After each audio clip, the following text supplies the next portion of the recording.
9 minutes after 1, and we will call this meeting, this budget meeting, to order.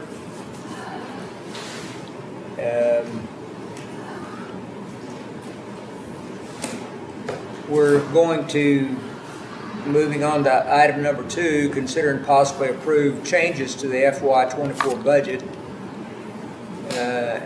And we'll work on that as long as it's necessary today. We may come back tomorrow with another special meeting agenda. But for now, we do have a quorum.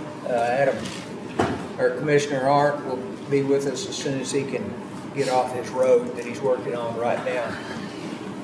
So with that, anybody have any questions before we get started? Okay. I think each one of you has this same printout, don't you, that I have. What do you have? That's what she sent us the other day. Yeah, it's the same thing. It's the same thing that we're starting at. Right. Well, we won't start with that. That being the revenue, we'll start with, we'll actually start with my office, which is the county judge. We're gonna go through every single department? Pardon? We're gonna go through every single department? No, I'll just note that there's no change or whatever there happens to be. Okay.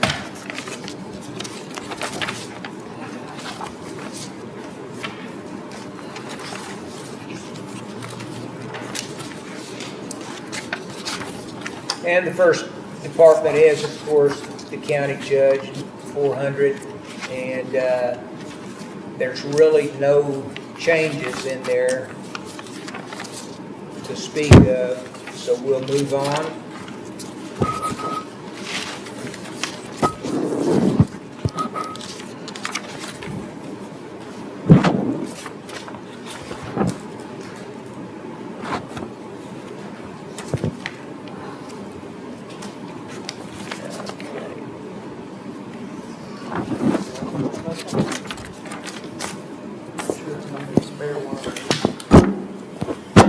Okay, next offices are the commissioner's offices. Would one of you like to speak to any changes that are?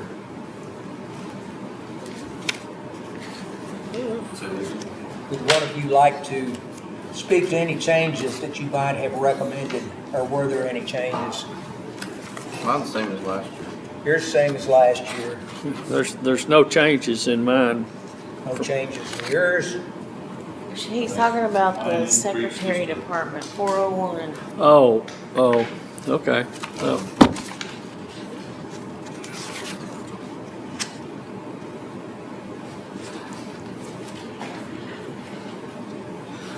Looks like there's two items. That's 401. that's office Secretary. supplies. That's your secretaries and, That is all of y'all's For like general for fund the for office. office supplies, yes. And no salary in it or anything. So when they're buying printer paper and everything, that way we can always use it. any changes in Department 401? None there. No personnel or anything?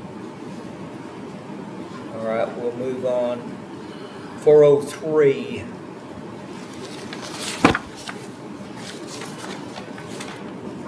Commissioner Sickett, do you have any changes in your budget? 403 is Pam. Oh, I'm sorry. All right, County Clerk. Would you like to, what are, I did, but y'all approved them. they've already been approved? Nothing else been added. Okay, nothing that we need to discuss today, though. He's just talking about general fund, Pam. Yeah, Your election line's the only thing that's changed. Right, so that's the only thing that changed. yeah. Y'all already approved that.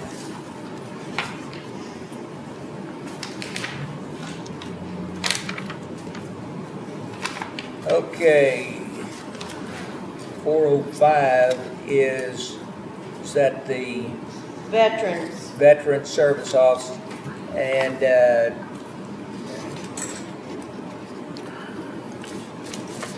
requested, It's all the same. it's all the same. I'm just looking through there, it looks like it's all the same. Item 07, Guys, I don't know what our goal is. yeah, Let me see it hit the big topics. do what now? Okay. I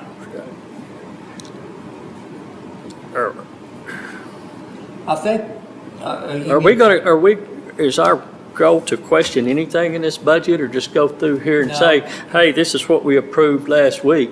I mean, Anything that we need to discuss that was not approved last week.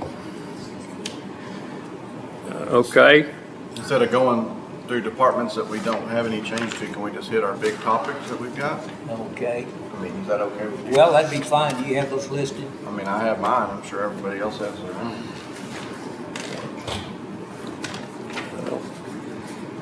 Well, that's what I was trying to get to here. If I come to a department and there's something that we need to discuss, then that's when we need to discuss it, I guess. Okay, I would just simply ask the question, are we going to address anything like, are we looking at for any reductions? if that's something that you think needs to be changed, certainly. Well, Anything in this printed budget right here that needs to be looked at further, okay? Anything that needs to be changed, explained, approved, then those are the things that was my understanding is what we're doing here today. Is that? Yeah, we need to hash out all the big items, talk about That's the right. raises, talk about the fire departments, talk about Sure. all that stuff. Okay, that's what. well, do conference expenses add up to a big number? I haven't added them up. What's that? Go ahead. No, I'm just asking the question. Oh. I mean, what we got in looking at Shelley's summary here, on the one that the budget that we're actually looking at is to the far right column. And it says our revenues are 33 million some. It says our expenses are 46 million some. So that says if we fund what's in these pages that we see today, we're going to spend, and that's if we spend it all, and typically we don't, but we're going to spend 46 million plus. So you go to the right-hand column, and of course this includes, well, let's go to general fund to keep it simpler. General fund, we're going to bring in $21 million in revenues. We're going to have 29 million in expenses. So we're going to be $7,960,799 short, which will have to come from either savings or an increase in revenues. So we can look at the big numbers, but at some point in time, it's real simple, guys. You can say, hey, let's bless this puppy and fund it off a savings and tax rate, or you can be critical of it. But if we're gonna, That's what he's looking at. Revenue, 33. I'm over here. Well, That's with the this is raise. with the raises. yeah, 33,387. The expenses in this budget total to 46. That means we're 12,840,000. that's with road and bridge, that's with your 4 roads and bridge. But right now, I think we're focused on general fund. Okay. Excuse me. Where is that in this? It's not. It's in the summary. In that? Oh, okay, well, that's my problem then. I thought we were using this printout that, Well, But that's just line by line. That doesn't give you any. but that's, thank you, Shelley. I mean, ultimately, That doesn't give you a snapshot of it. ultimately, these meetings between now and the day we approve the final in September, we're dealing with these numbers. That's the reason I've been saying throughout these meetings, that we're, I mean, this is not what I feel, this is not what I think, this is what the numbers say, based on requests from department heads and Shelley's best estimate on revenues, and we've lost revenues, we've lost quite a bit of revenues. But if you just go to the top line, top three numbers, we bring in 21,919, 937, and if we fund it all and spend everything on our wish list, we're 7.9 million short. Okay. So that's, I mean, at some point, that's the purpose of these budget hearings, is to figure out what we're truly going to approve, you know. And we done, the goal last week, kind of try to narrow it down and get the ones that we thought might be I don't want to say controversial, but we done some very superficial reviews of the budget last week in hopes that we could. But that was just a beginning. That was the beginning, but you asked me earlier if I could lead this, and I can't, because we don't go through this so many times as a general rule. Typically, we try to make some decisions throughout the meeting, and what we've done there, and I get it, people say, okay, I want to hold my decision-making until I see the numbers. So now, here's the numbers. Yep. And it's not going to be any less painful, you know. So I don't want to take the lead on something that I'm not familiar with, you know. So I thought what we were doing today and tomorrow if necessary was going through each part of the budget. And if there's something that we see needs to be changed or reduced or eliminated, so that we can fit within the parameters that we want to on the general budget. We thought that's what we were doing here. So if you start, Right, but that, you know, that's the, you know, that's our shortfall, so that's what we need to be looking at, like, hey, like, how much do we need to cut back, and how much, right, how closely do we need to examine it, because An example I will use, Judge, there's one department, for instance, got $12,000 in conference expense, and they hadn't spent $6,000 in the last 3 or 4 years. Yeah. But based on conversations last week, it's good to go. We Okay. didn't lead them to believe that they've had any issues. okay, and so I thought that's what we were doing. We were gonna go through this, and we're gonna say, okay, that's exactly when that needs to be brought up. That's what we're doing now. yeah. Instead of 6,000, let's cut that one back to 3,000 or whatever it needs to be. Instead of 12,000, cut it back to what they use. Exactly. I mean, so I start off, we just bypassed the Veterans Affairs guy, and I don't know, he's got, well, I think $1,700 in his, and he's never used it. So maybe he has something he needs to attend.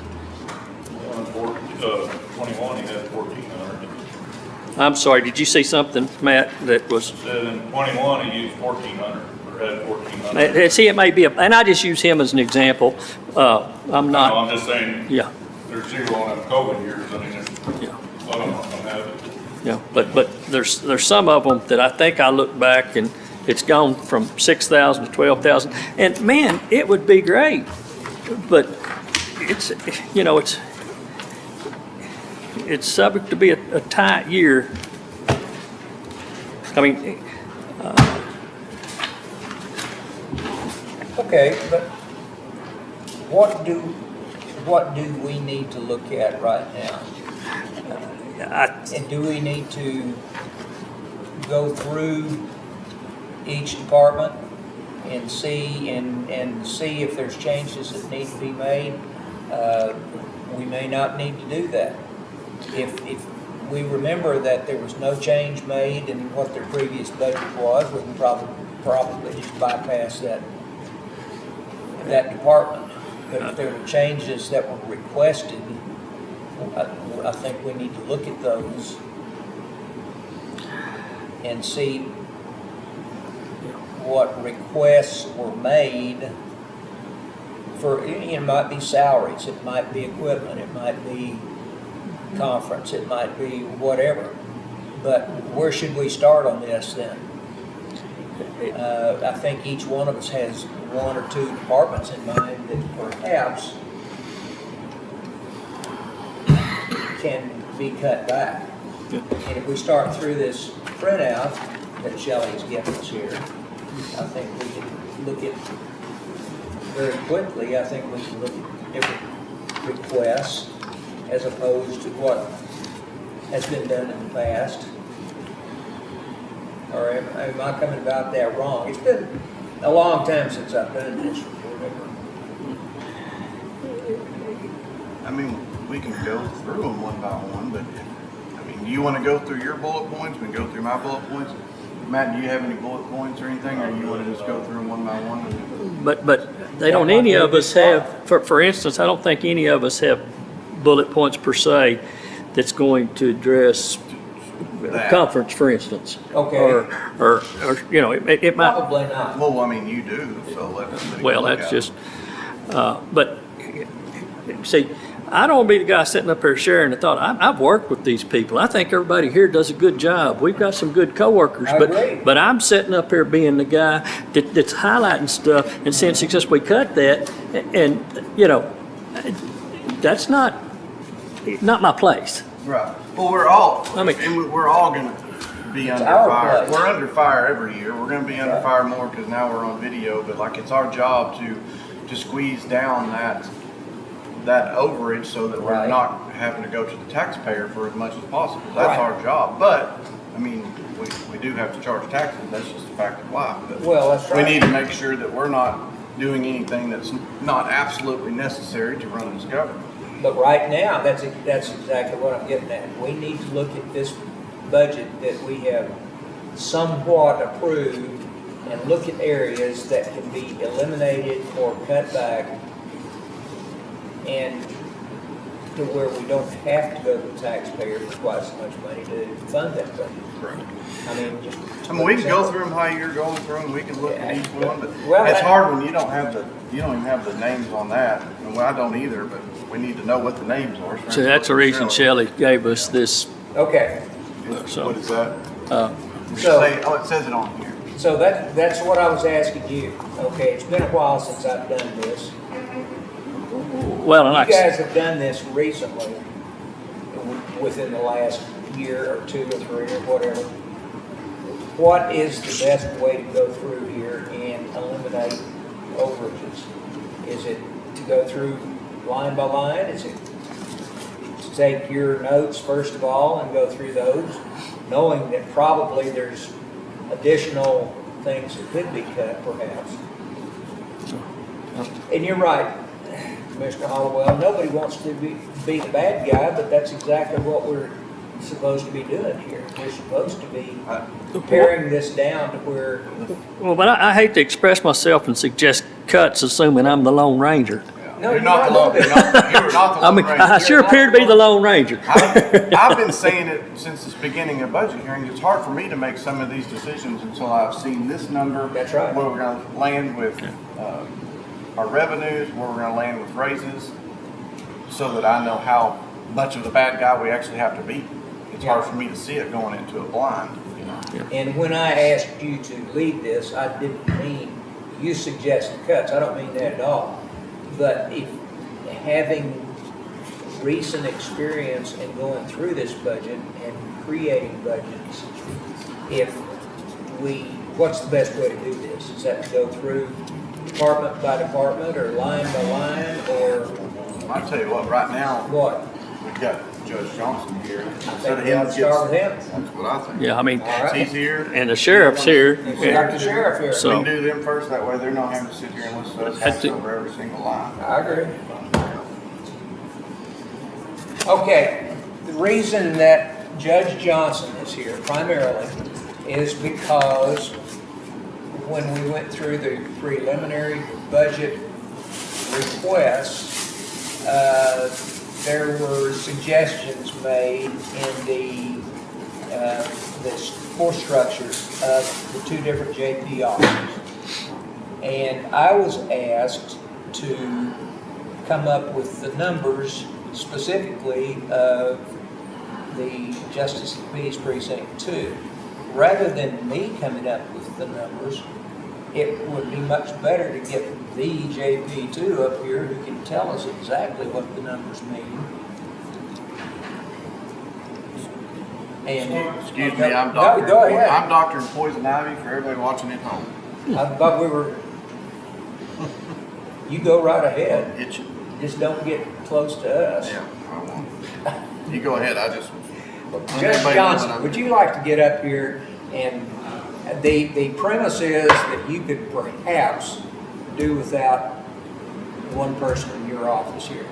Would Would you? you prefer the podium, or we could just? I think the podium. I think that would work best. Yeah. And listen, I realize that this court has an awful lot on its plate, and if I didn't think this was vitally important, I wouldn't even be here. But what I want to do, I'm going to ask you after I present some information to you, I'm going to ask you to make a decision that we will have, we do have a need card, we will keep 3 positions on clerk. We have 1 chief clerk and 2 clerks. And what I think is vitally important to remember, it is not a competition between precinct 1 and precinct 2.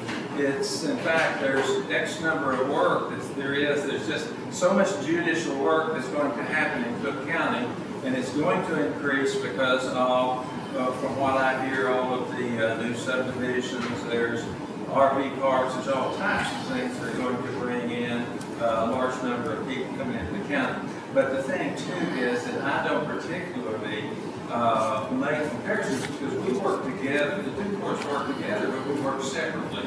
We have different techniques, we have different things in our districts or our judicial districts, and so there's different things. But more importantly than that, the scene can change dramatically overnight. It can go one way, it can go the other way. It can flip one way and flip the other way. And, you know, if I went through all of the numbers that I can come up with, you know, not only would we be here today, we'd probably be here tomorrow. So I'm not going to do that, but I want to give you examples of, and this is primarily for the benefit of those that were not here. And I know you don't want to hear a history lesson, and I'm only going to do a little bit to point out something to you. I want to go back to 2016. We were precinct 4. We were in Valley View. We had 2 clerks at that time. And in criminal cases, which are primarily, but not totally, but primarily traffic tickets, we did 101. In civil cases, which these civil cases are primarily the cases where there are some small claims cases, but they're mostly debt claims cases where these companies buy out credit cards that have already been written off. They buy pennies on the dollar, then they hire a lawyer to come down and appear in our court. Okay, that year we did 6. Okay, fast forward to 2017, which, and I'm in agreement with this, it was necessary to redistrict. At that time, precinct 4 had about 31% of the population. Growth was happening in the South, so obviously, when that 3rd grade math will tell us they had 68 to 70, something like that, percent in the North. They were the primary court. They were the dominant court, just because of the population. So in 2017, something happened, which I agree with. We redistricted, and at that time, we ended up with about 70. And I'm going to say we had to estimate it 54% of the population. If I were to look into it today, it's very possible that we have 55, 56, 57%, because at that time the big apartment liberty loss was not built. Okay, so remember the number from 2016. 2017, we did 101 criminal cases. 2017, we did 3,056. We went from 6 to 128 cases of civil cases. Now, it became readily apparent that 2 clerks weren't going to be able to do it. And I think we were all in agreement at that, because along about that time, when one other item happened, we all decided that, well, you need a third clerk. Thankfully, we got a third clerk. Something else happened just a little bit after that, and that was that the state fostered upon us another whole complete court. And this court covers about five, at least five, maybe six courts. Those are district courts, child protective services. And so they came in, and then we were sharing a courtroom, because we were up here, we were sharing a courtroom. But still and yet, the foot hadn't dropped at that point. In 2018, we did 5,481 criminal cases and 183 civil cases. In the latter part of 2019, this new court was created, came in, and now we're sharing that courtroom with the Attorney General's Court, the CPS Court, the District Court on occasion, and even the County Court of Law has to use that courtroom if they need 12 jury box. Also, that courtroom, as you remember, was used, and I know steps have been taken to correct this, it was also used for early voting. So there would be weeks and weeks at a time that we just did not have a courtroom.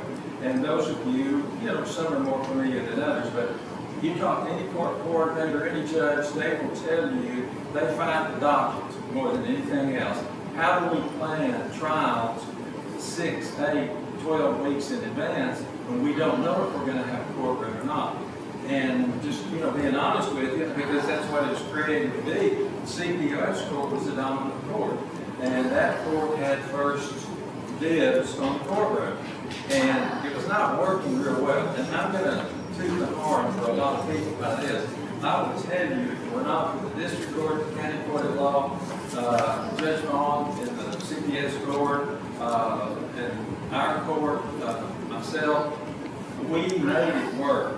We would have had a disaster beyond comprehension if all of the judges and the court coordinators had got at each other's throats and began to argue about this. So my point is that people went to great lengths to get along. We all knew it wasn't working. It wasn't good for Judge Vaughn, it wasn't good for us, it wasn't good for Judge Haverkamp. She needed a court to spill over. So anyway, so when that all happened, but here's the effective result of that.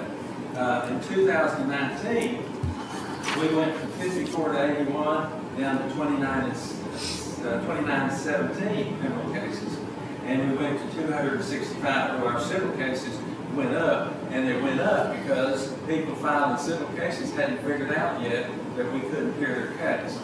And we had two choices. We could lie to the people that came in to file a case, or we could tell them the truth. And we're going to tell them the truth. You come file a civil case, it's going to be 8 or 9 months before we hear it. Very simple. No jurisdictional restrictions. They will go file them in a different court. So things happen outside the courts, of the court's ability to change, that dramatically affects courts.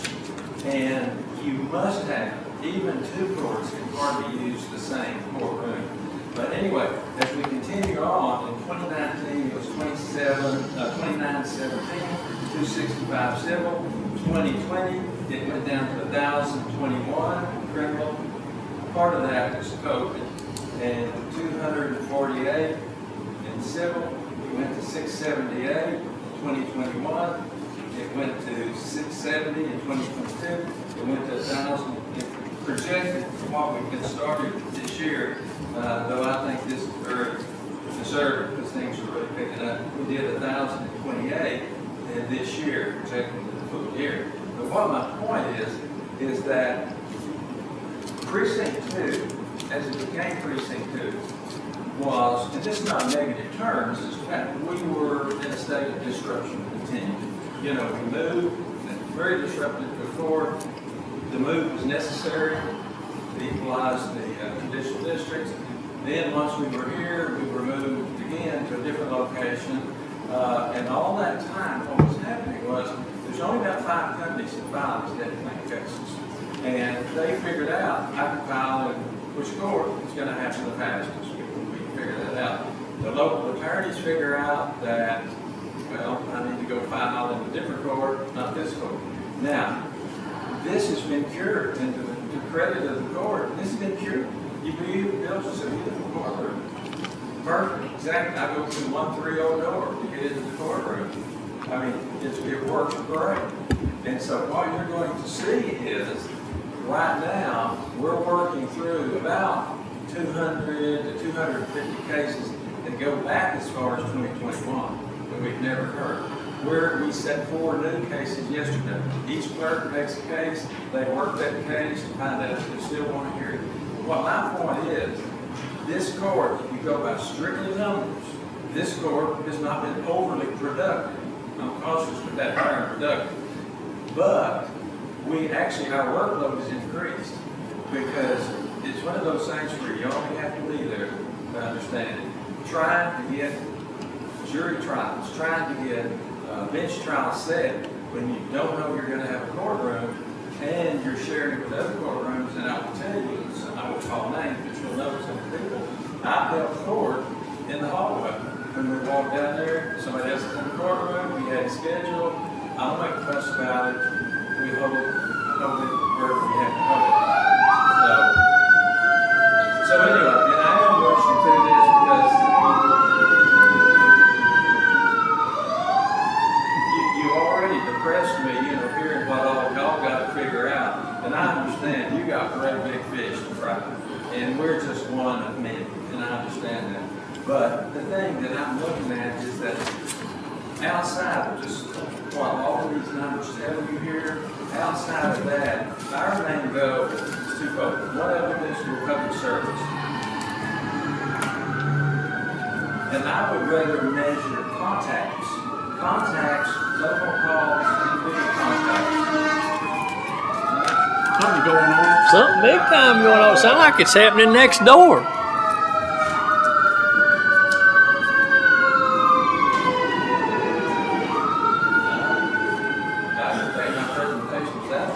Man, fire drill. Anyways, that's what we're dealing with here. And I can go through all kinds of things, and I'm not going to. Y'all are all smart. Y'all know what's going on. You're fighting the big battle. You're fighting the first.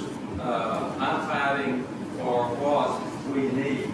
And so, with 2 clerks, you can do 101 and 6. With 2 clerks, you can't even do what we're doing right now. We can't even do that with 2 clerks because we have all of those cases that I didn't get to hear back during this time. We didn't hear most of them because we couldn't. And they didn't go away. They didn't go to precinct 1. They're still up there on the top of our cabinet. And there's a little over 200 of them that are up there right now. And so I'm having the clerks work through those, set the cases out where they can set them. And we have to deal with the prosecutor. We deal with at least 2 people. Plaintiffs, defendants, we deal with our schedule. So fighting the docket is hard, and you do not have to, chase around the courtroom. And once again, we got exactly what we need. Y'all did a good job.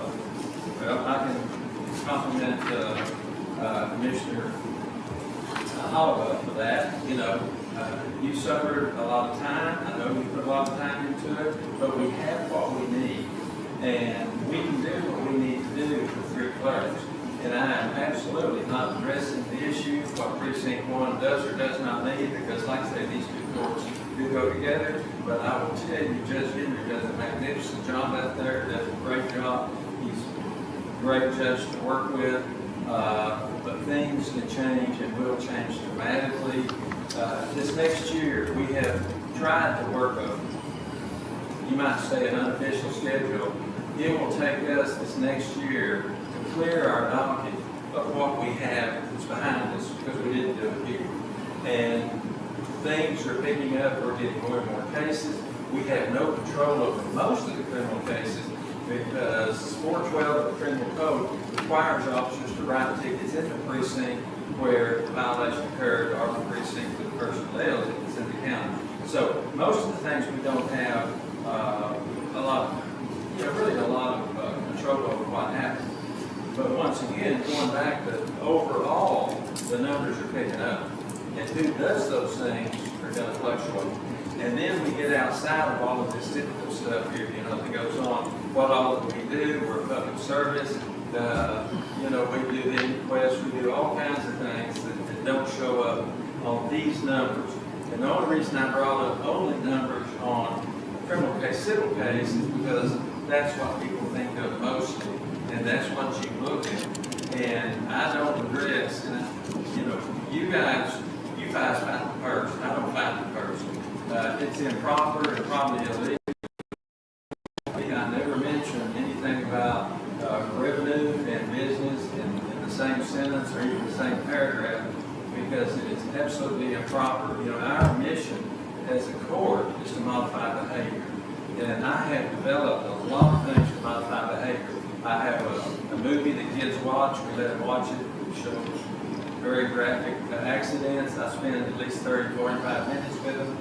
And, you know, everything I have to do is something my clerks have to do if they got to touch it.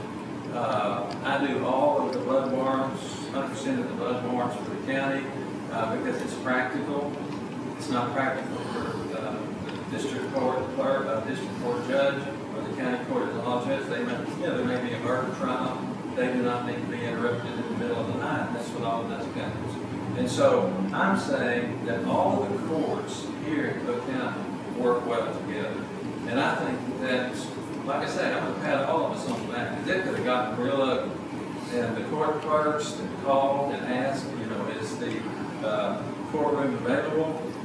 Well, no, but we're going to make it available for you. If you need it, we're going to make it available. So anyway, what I'm saying is, I think it would be a very, very short-sighted thing to restrict our ability to even catch up to where we were before all of this started.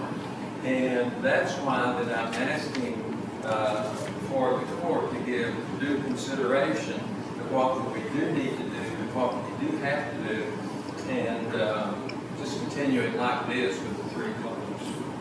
By the way, I've got one clerk that's been there, well, we all know, been there forever since there's been a court. Then I have one clerk that's been there a month, and one clerk that's been there 8 months. I have one of the best teams I've ever had. Eager, hardworking, want to work. But what's really hard is you've got one clerk, chief clerk, that has to train 2 other clerks. And we have been in a position in the past, you know, Commissioner Holloway, where sometimes it's easier to do it yourself than it is to teach somebody else to do it. And we've had to do that. And we have made decisions. And, you know, like I say, once, you know, I begin to talk about this, we can talk about it forever, and I know you don't need to hear that. But that's the situation as it is. And what I have done, and this is going to be my final statement, what I have done, there was a specific question I asked, I think, Commissioner Hollowell, about things that take lots of time, like the payout plans and things like that. We have met the criteria of the law and short-circuited. And I'm going to bring it about something else about jury trials. Jury trials appear to be very, very time-consuming. Most people don't want a jury trial. They shoot their mouth off, and then they say, yeah, we want a jury trial. And when it comes time to a jury trial, they don't want it. So the way I handle jury trials is I make them have a pre-trial hearing. It doesn't take long, about 15 minutes, I've got to figure it out. You really want one or do you not? If you want a jury trial, I will manage you to mediation. That costs each side $500 for a 3-hour mediation with an independent mediator. And we have the authority to do that. But if you are so adamant that you want somebody else to hear your case before you put the county to that kind of expense and that kind of trouble, and I know darn well, we've done too many of them, when we get on the courthouse steps, you're going to settle. So you're going to go to mediation and settle. The 2 people are going to spend their $1,000 instead of spending hours to get all the people in there. So those are the steps that we've tried to take to minimize what the expenditures of our office is. And I think on this year's budget, we didn't ask, we asked for $10 for the association fees with them, and I don't remember what it is now, but no, Shelley, there's something that maybe was $500 or $1,000. But there's no change. All I'm asking for is status quo. Let us go, and we'll get our back cases caught up, and another year you will see a totally different picture of what happens, because people will then figure out, yeah, we can get our cases heard, and things will balance out, things will equal out. So, on that final note, questions, be happy to answer it. Like I said, I don't want to intrude too much. Judge, you were giving us some numbers, and it's a little bit hard to follow. Some of them, you took us back into 2016, but sounds like you got some numbers. You got some numbers there. And they'll see it. Citations typically fall under what? Criminal cases? They will be in, yes, sir, they'll be in the criminal. And in criminal cases is citations. I got to take notes because I don't begin to understand it all. It's been a few years since you issued that. A day or two. And then the civil falls under what?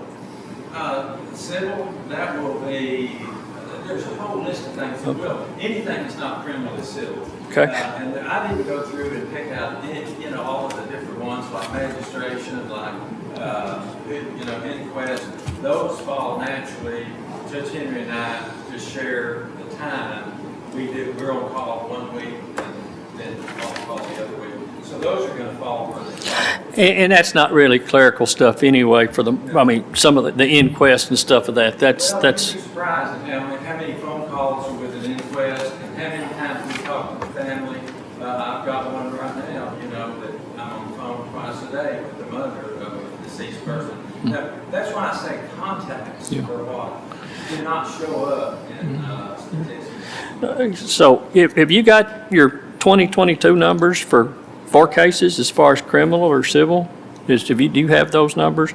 Because you gave some numbers What like. I pulled them off of was the OCA reports. 'Cause, And 2022. 2022, criminal, filed or pending?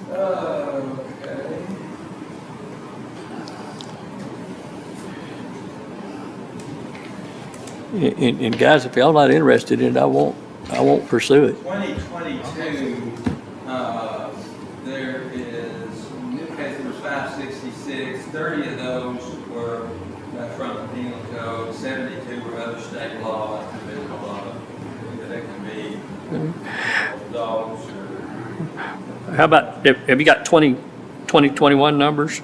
yes, sir.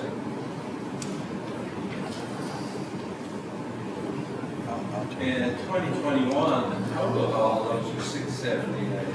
And the total, actually, I totaled up the different categories of criminal. That 2022 was 670, these were 678. Okay. And the year before 2020 was 1,000. The year before 2917.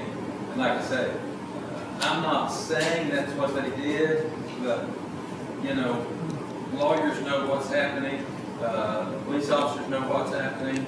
If they know they're not going to be able to get heard in a specific court, they'll go right to another court. It's been done with a wink and a nod. Criminal code actually requires that they write the citation. How many blood warrants you guys doing now? Oh, each of us will do, blood warrants? Yeah, you I just, don't want to do blood warrants. and how many? I just had to testify in district court about that, and I will do about 50 to 60 a year. Of course, those are all in the middle of the night, but Yeah. and you know what happens with that? Those come from 5 different police agencies. They don't have the same protocol. I never get what I need. So the clerks are on the phone calling, telling them, get your warrant, your served warrant back to us, your executed warrant back to us. Yeah. That's why I say everything I do, it reflects on, Commissioner, sorry to call you Gary. I'll call you Gary. You can call me Gary, I've known you for a long time. Here, what does happen too is that because of our proximity, Court 1, their proximity, they're going to do more overall warrants than we are because they also can walk across the hall and do warrants. Like when this week, Judge Henry's in school, so I've been doing warrants there, here, in both places. But the other thing is that because of our proximity here to the courthouse, a lot of things will happen here unless they go see the judge. So there's a lot of walking. We have a lot of walking people that do it. And like I say, we're all here just to kind of tell it like it is. And the thing too is the fact that I'm an attorney, a lot of the officers out in the field say, you need to go see Phil Johnson. Well, there's phone calls, there's times that come by, there's things that they can do, and I have to be very careful. You know, I'm not representing them as an attorney, but yet I'm a public servant that I either want to be able to help them or tell them where they can go to get help, one of the two things. I can tell you that this doesn't happen often, but it has happened. There can be some very important cases. We had one here not long ago, and Judge Morris's court, it was on the child that threatened to shoot at the school, and 15-year-old, something like that. They had a hearing where it's detained them on. Judge Morris wakes up in the morning with 102, 103 temperature, so they call me because, you know, being an attorney, I can hear the case. So, you know, at the drop of a hat. And I'm not tooting my own horn. I'm just saying that the fact that I'm an attorney, it in reality causes our office to have more business about the contacts. People come in and officers tell people. We're just talking about what it really is. I'm not trying to justify the numbers or anything. Well, in there, I'm assuming that doesn't involve a whole lot of effort from the clerk. You've always been good to counsel, you know, but that doesn't consume a whole lot of a clerk's time. And I'm glad to do it. I generally, I will occasionally do something legal for someone. Absolutely never charge one penny for it. And I don't do it unless they're a resident of the county. It'd be something simple like some poor soul needs something done and they just don't know how to do it. And I'll say, here, let me do it for you. So we're a public service office. That's really what we are. Sir? Question for you, Judge Johnson. Tell me how you feel that construction on I-35 has affected. It will have a dramatic effect on it. Just for all your benefit, Valley View's working it down that way pretty heavily, but the highway patrol is just kind of leaving it to Valley View, like I think, because they don't work it, and Valley View doesn't work it right where the construction is. They have people come last and have the constructions on. But it has had certainly a cooling effect on it. And they're working 82 a lot. They work north on 35 quite a lot, and they go where the problems are. But the thing that's affected that too is that you've got probably a 30-year force at the border and in Austin and in different places.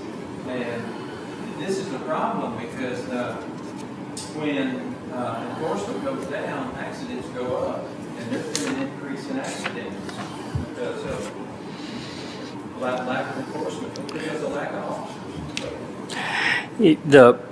If you, again, I'm not looking for a competition, but if you look at numbers, Judge, they go back considerably further than 35 construction in citations and stuff of that nature. Even when you were at Valley View, what year did you move into here? We moved in May of 17. Across to the end. Is that in 17? Yeah, because you made reference to redistricting and a number of people. In reality, That's what I mean. redistricting was, That's when we moved. not real redistricting, which happened in, Redistricting, you know, we have to be located within the precinct, and obviously the precinct line was south of Gainesville. So generally speaking, California streets are the valley line. The jogs, we have Lake Iowa, it jogs just up to the southern part of Tennessee, southern part of Munster. But by and large, that all took place. That's really, we had to move. I mean, when I say had to move, I guess we had to move, but we were trying to, the goal was to equalize judicial precincts. well, we know in 2020, you're supposed to represent 50% of the population when the actual redistricting took place. So we may be off a little bit, but and of course, a lot of what happened is you guys conducted things a little bit differently during COVID. I know that there was Zoom meetings and hearings held that typically your office doesn't do. Are you doing Zoom now? Not now. Yeah, but, okay. We did, so I will do Zoom meetings now if it's an attorney that has a distance to drive. I will let you know, by Senate, but we're not gonna do an actual trial by Senate. I get concluded in it, because you can't really judge what those people are saying. You wanna see the feet shuffle, you wanna see how they handle paper. I wanna see the people that we're actually having the trial, so I'm not saying And there's been much about this courthouse and courthouse sharing, and I appreciate you guys working together. But where'd you hold trials when you were in Valley View? we didn't have a trial. Well, you had hearings, which is basically what you have here now, We right? have a hearing in August. Yeah, and so what has changed? What's the difference in the hearings that you were having here? What was requiring the courtroom, the size of this courtroom? Well, we didn't have to have on the size of that courtroom, that was what was available. And so, we were moved here and said that here's your courtroom. Yeah, okay.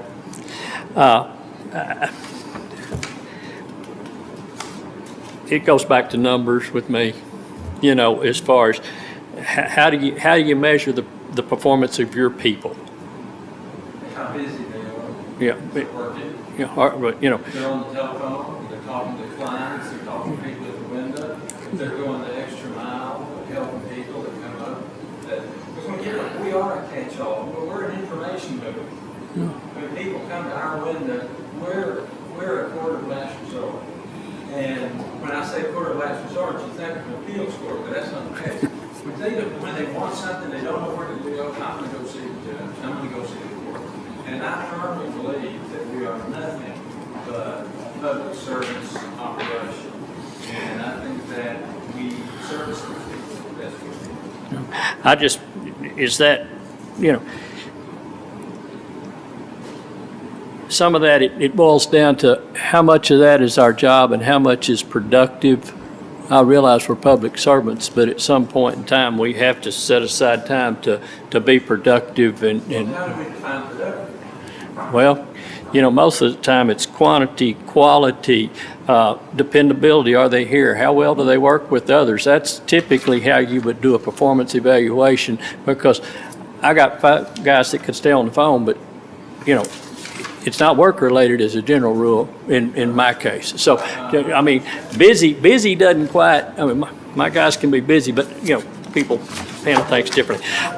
Busy work is not work. So, I'm saying that they're working on county business. yeah. And I assume that, we have to assume they are, because we don't know, we don't see it. I'd like to throw some words in there too. I've long maintained you cannot tell the workload of a JP office by the number of tickets that they get. Keep in mind, for the 12 years that I was the JP down there, I had about 1/3 of the county, and the other JPs, then JP had 2/3 of the county. But there's no way you could compare the numbers at that time. Was there 3 JPs? We used to have 3, yeah. Whenever this redistricting Yes, there was just 2 when this did. When I first, in 97, we had Freeman, we had Dorothy Lewis, and then myself. Okay? Judge Freeman became the county judge, but they did not change the precincts at all. So Judge Lewis then had all that was precinct 1 or 4. I was actually precinct 4. Because at one time they had 6, and one time they had 6 JPs in Really? county, yeah. but they couldn't justify it. Right, Yeah. I But mean- my point is, it's trying to determine the workload of an office by numbers of tickets is just something that you really can't do, because districts change, troopers change, You will see. circumstances change, all sorts of things change. Besides that, I don't really think that it's correct me if I'm mistaken here, I don't really think that you're to use numbers of tickets slash revenue to determine. You can't use quotas, Judge. Say again? You can't use quotas. Well, that's essentially what you are when you're looking at. Absolutely numbers of not. tickets. Oh, I'm looking at after the fact, what happened. I mean, I'm looking at number of citations equals workload, okay? Okay. That's workload. But my point is, you're trying to talk apples and oranges. No, number of citations, if you get next number of citations, it demands that much effort to get it processed. You guys watched it happen, you see it being processed, okay? Revenues is a whole different beast. Those citations, we don't dictate what the fine is. Judges take care of that, or the courts take care of that. But when the revenues are 4 times, both the workload and the revenues are 3 or 4 times different between the 2 JP offices, that just indicates there's, Well, what does that tell you? Yeah, that would be my question. What does it indicate? What would you say that indicates? I would suggest that the administrative staff in Precinct 1 handled 1,533 tickets, while the administrative staff in Precinct 2 was handling 436. Do you think it took more people to handle 1,533, or did it take more people to handle 436? Once again, what kind of tickets are those? Y'all basically do the same job's what I've been told. The tickets should be the same. Are those all minors? Are they minor possessions? And what kind of tickets? Do you not suspect there's an equal mix between the precincts? I don't think so. I see, but we're thinking. That's We're not. That's where you come into where are the tickets written? Okay. If regardless of where they were written, we know where they were processed. I mean, and then I had the revenue number at one point in time, but it's just a $70,000 employee. Okay. So we staff it and 520, it's 52,240, I believe. We had, it cost $52,240 a year for a new clerk. And that's with the insurance and everything? Yes. I can't. That came from HR. Does Does that sound about right? what's the administrative assistant cost? $52,000 some dollars with benefits. 52,240, that was the number was given to me. Not by you. And of course it depends because longevity, you add longevity and stuff like that. Yeah, but a new hire. Yeah. A new hire cost. I can read my writing. So what? 56,800. 56.8. Okay. So, So in my mind, what you've done is you've justified JP1's request for another clerk because they're, in your words, digital, and taking one away from JP2 is what you've done. And I think I don't think any of us had a problem with Well, giving the extra what clerk it to means JP1. is that I'm going along with what you're saying, and what it means is that precinct 1 may need 4 clerks. But that doesn't mean that precinct 2 needs 2 clerks. When we had 2 clerks, we were doing 100, and we were doing 6. And we functioned pretty well doing that. but with 2 clerks. Judge, when I asked you specifically, how do you evaluate them? You said, well, I see, I think, I feel they're busy. That's right. Rather than they're processing this, and this. No, but what I think you're not grasping is that when I say that your productivity can decrease and your workload can increase, because when you're trying to set a case that takes 6 times, you have to handle the phone, handle something, and it goes to 20 times to have to do it, and then you have to cancel at the last minute. So to get the cases through that we did get through court took just as many people, took just as many hours to do less. It's a 4-to-1 ratio. Y'all can decipher it.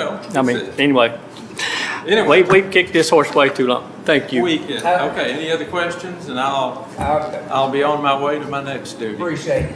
We appreciate y'all's time, we certainly do. Thank you, Judge. Thank you very much. Okay, y'all have a good day.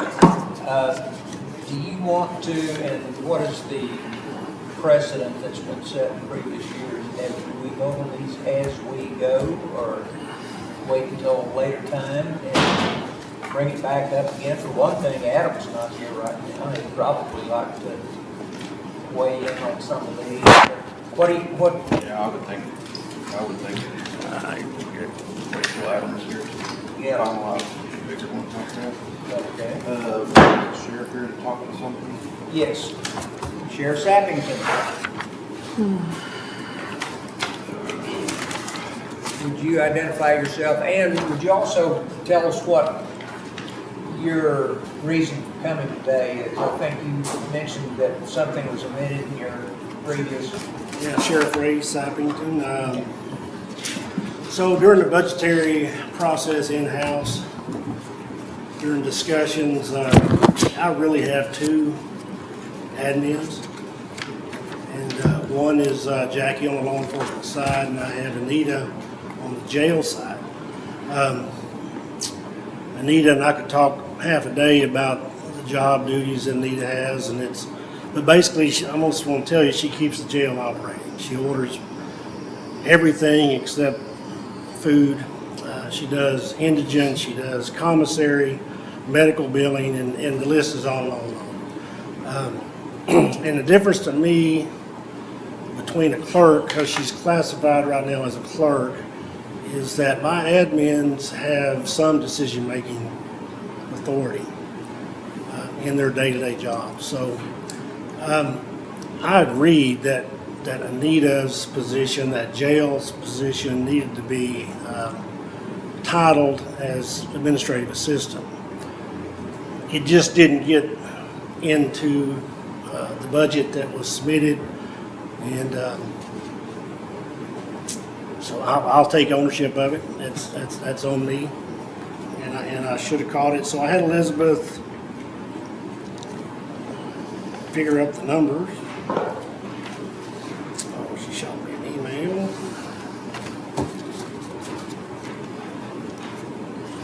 So the difference is roughly 6,000, but with benefits and so forth and everything, it's 7,386.80 total is what I would request be placed in that budget, and just to reclassify that position. So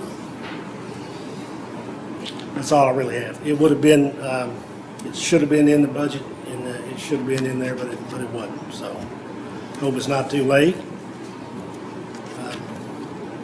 So anyway, other than that, I'll be, if any of you have any questions on, in my budget, I'll be. So just to be clear, you're asking for one more administrative assistant? No, she's already there. It's just a different title. A different and title. an increase in salary in that position. So it's not a new position, it's just upgrading title. I don't have a question, Sheriff, but while Shelley's here, when she gets to where she can look at something. Okay. The sheriff agreed to fund those handheld radios out of courthouse security for the bailiffs, for the county attorney's office and the district attorney office investigators. Yeah, Were we sure to get that in the line? there already is. They're in there for courthouse security, because I glanced, but I could have glanced at the wrong spot. 581, 422, or no. Oh, 44. Okay, so that's where you put them in the old 44. I just don't want us to have an oversight. What can we say? We're all human, right?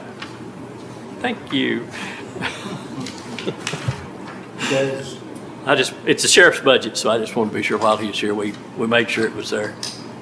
Everybody's bought into it, I think, but I went through, I think, every page in the general fund budget, and I didn't spend a lot of time in the 38s and 40s and 44s.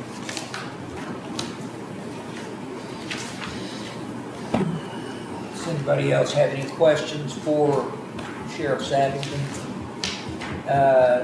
Not only concerning this, but anything else that might have been a problem from before. So, whenever you were here last week, whenever we were talking about this, I guess you were talking about retention is why we're considering a 6% employee ratio.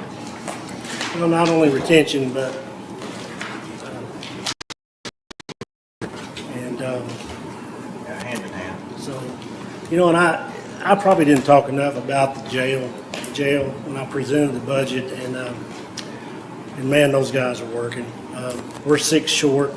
It takes 7 total employees to run back in general population to have a shift, and as you know, we don't have any choice in that. You know, the Texas Jail Commission says you'll have X amount of staff back there.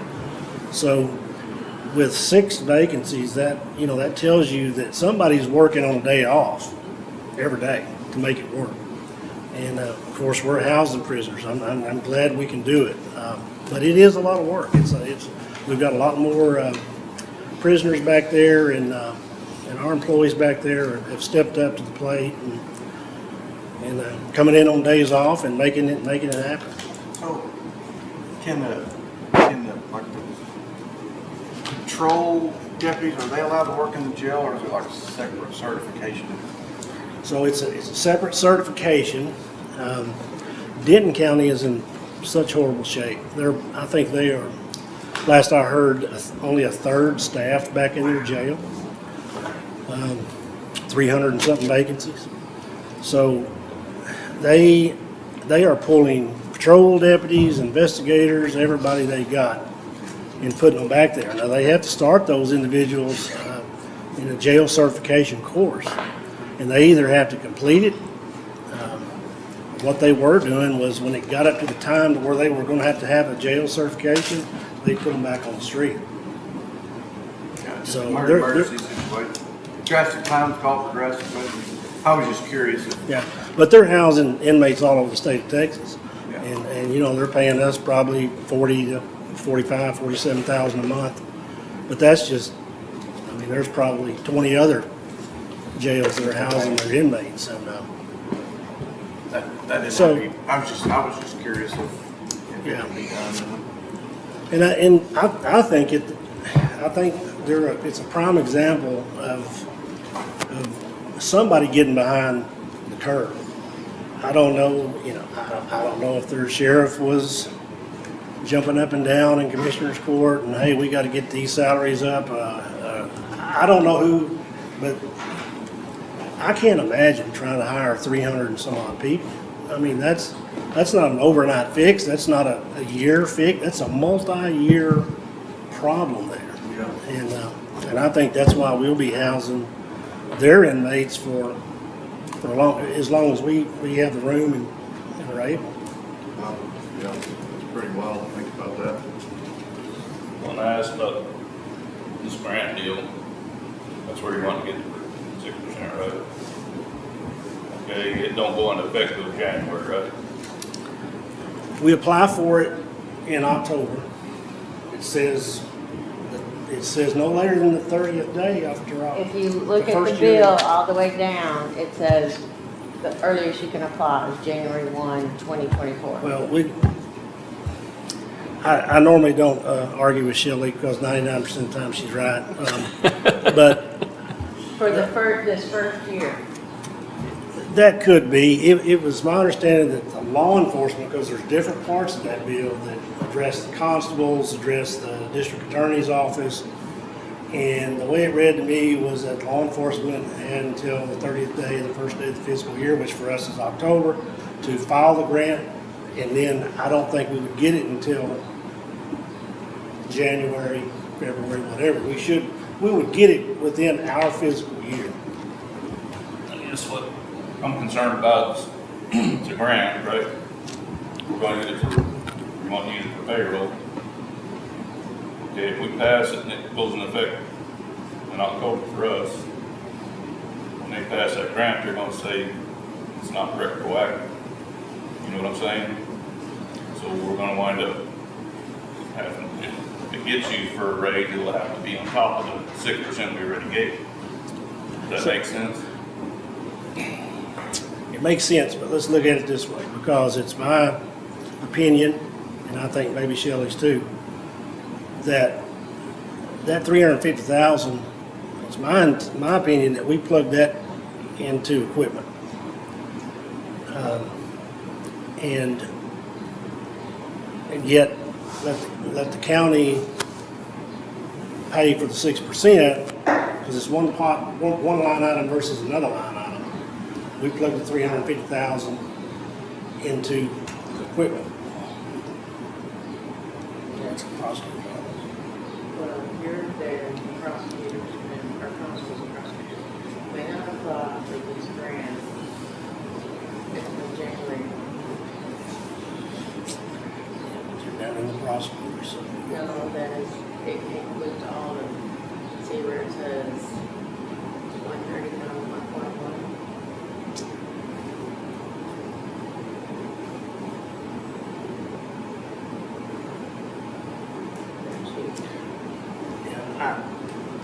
Regardless of whether it's October or whether it's January, the money will come to us in the county's fiscal year. Okay? And so if we're gonna plug it into equipment, all 350,000, I ordered cars last October. We ain't got them yet. So, the point being, the bill is not gonna come due until, I'm hoping we get one this month, but I don't know. Maybe next month. I say grant, we're not guaranteed to get grants, so or is this a grant that will be guaranteed? Senate Bill 66, wasn't it? It's already done. Okay. Senate Bill 22. Or 22. Most of the time with grants is you have to wait until the grant is approved. You have to say, I'm spending this money on X, Y, and Z. So they approve it. Then you order it. So if you're gonna order in October, that's usually on you. So, I was getting at, that's what I understood with grants and stuff, if you do it beforehand, that's gonna be on your dime until you're approved to get the money. Now, I don't know if that's right or not, that's what. well, but I don't have any direction, I don't have any, other than the Senate bill, that's all we've gotten so far. We don't have any instructions, we don't have any, pardon me, we don't have any, go-aheads, I'm losing my words. I read one of Allison's bills from CAC, it sent to another judge about that. And it was talking about that, that's what, I brought that up, a while ago before I come in here. And what did Allison say about it? It's gonna be long, you wanna read it? That we have to wait, or, Well, it's kinda, and so, if that's the case, then that means you would have to wait till January to order your vehicle. So, I mean, that puts you 3 months later than normal, or in previous practices. So I don't know. So like if we pass these raises in October, we've already instituted them, then you're gonna apply and say, and give my people 6%, and so I don't know. I don't. and that's kind of where, that part of it I come up with from the school system deal. Yeah, and And so this first year, because it's brand new, they put that at the bottom of the bill that you can't apply for it till January. Any year after that, it's going to be 30 days within your fiscal year. That part goes into play, but this very first year, because the comptroller's right now scrambling to get the rules in place and get the application in place and all of that. So that's why it's not till January 1. But would it be, if it's a biennium and it's $350,000 a year for each year, if it's delayed this year, will then it be extended into the next fiscal? No, I doubt it. So is it a $700,000 grant No, it's 350. Each year. each year? Right. Okay, so, But for this year, you can't apply till January. Next year, you can apply in October. but regardless, there's gonna be $700,000 available to, even if we had to pay it the first 3 months, there's still 700,000. It's gonna come back to us. We hope. No, We're dealing with the state. yeah, well, that's absolutely true. But there, Promise stuff and they don't always yeah, come. well, I mean, of course, the same thing is when we give it and they don't fund it the next legislative session. But it is here now, and I'm just saying the timing. I don't know the timing on It- this. And I will agree. In my Okay. conversation with Senator Springer, he was clear that it was $350,000 this coming fiscal year and $350,000 the next fiscal year. And I'm not disagreeing with you that, on grant applications, typically it is, just like the CTIF grant the state gave us for road improvements. Precinct 4 had stockpiled a bunch of rock and had already paid for it, but they can't use that stockpile because it happened before they were approved for the grant. Even though they've got it at a lesser price, and had plenty on hand, because I can't produce a statement or an invoice saying they bought this and used it on this road, because it was pre-approved. So, and that's a state grant. So I just don't know what the rules are gonna be. Today, I don't know what the rules are. I might know the rules next month, but I don't know the rules right now. we're going to a conference next week, Ray. Maybe we can get some additional information. I'm just planning purposes, but it sounds like we're gonna get $700,000 over the next 2 fiscal years. If they don't, we got bigger fish to fry. Yeah. And I go to the sheriff's conference the following week from Sunday, and I may can find additional information there. Yeah, and that would be great if we had a little bit of information.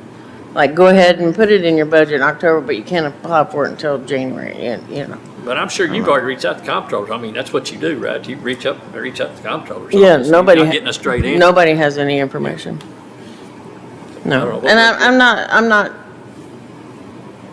trying to say, no, you can't. The timing. I would hate for you to do that in October, and then they say, that's all on you because you've already ordered them. But until I have some kind of knowledge about it, Oh, I I agree. I agree with okay. you. I'm just I don't disagree. I just. trying I know to the- say. I know the money's coming as to win. This first We're not year, out. right, this first year is the problem, because it's so new, the comptroller's not ready. And so I'm not trying to put a kink in it, I wanna make sure we Yeah. are eligible. I don't wanna put the cart before the horse and then we not get it, cause we did that. I wanna make sure you get full benefit. Is your request gonna stay the same? Other than the new item. The amount he gave y'all did not include the 3% increase, so the new amount is $7,604. Say that again. 604? $7,604 with the 3% increase.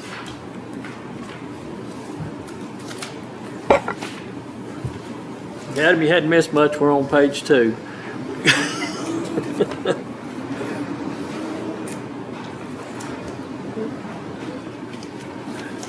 Anybody else have any questions for Sheriff on other other areas that he presented previously? Thank you, sir. Yeah, and if you do, and I know y'all got hard decisions to make, and when you get down to whittling, if you've got hard questions, I'll be glad to come back. Appreciate it. Thank y'all. Thank you. Thanks, sir. I'm not going, they're going next time. Shelley, you might change that 14 to 16 in that, on those radios in case they want chargers or something. You got it.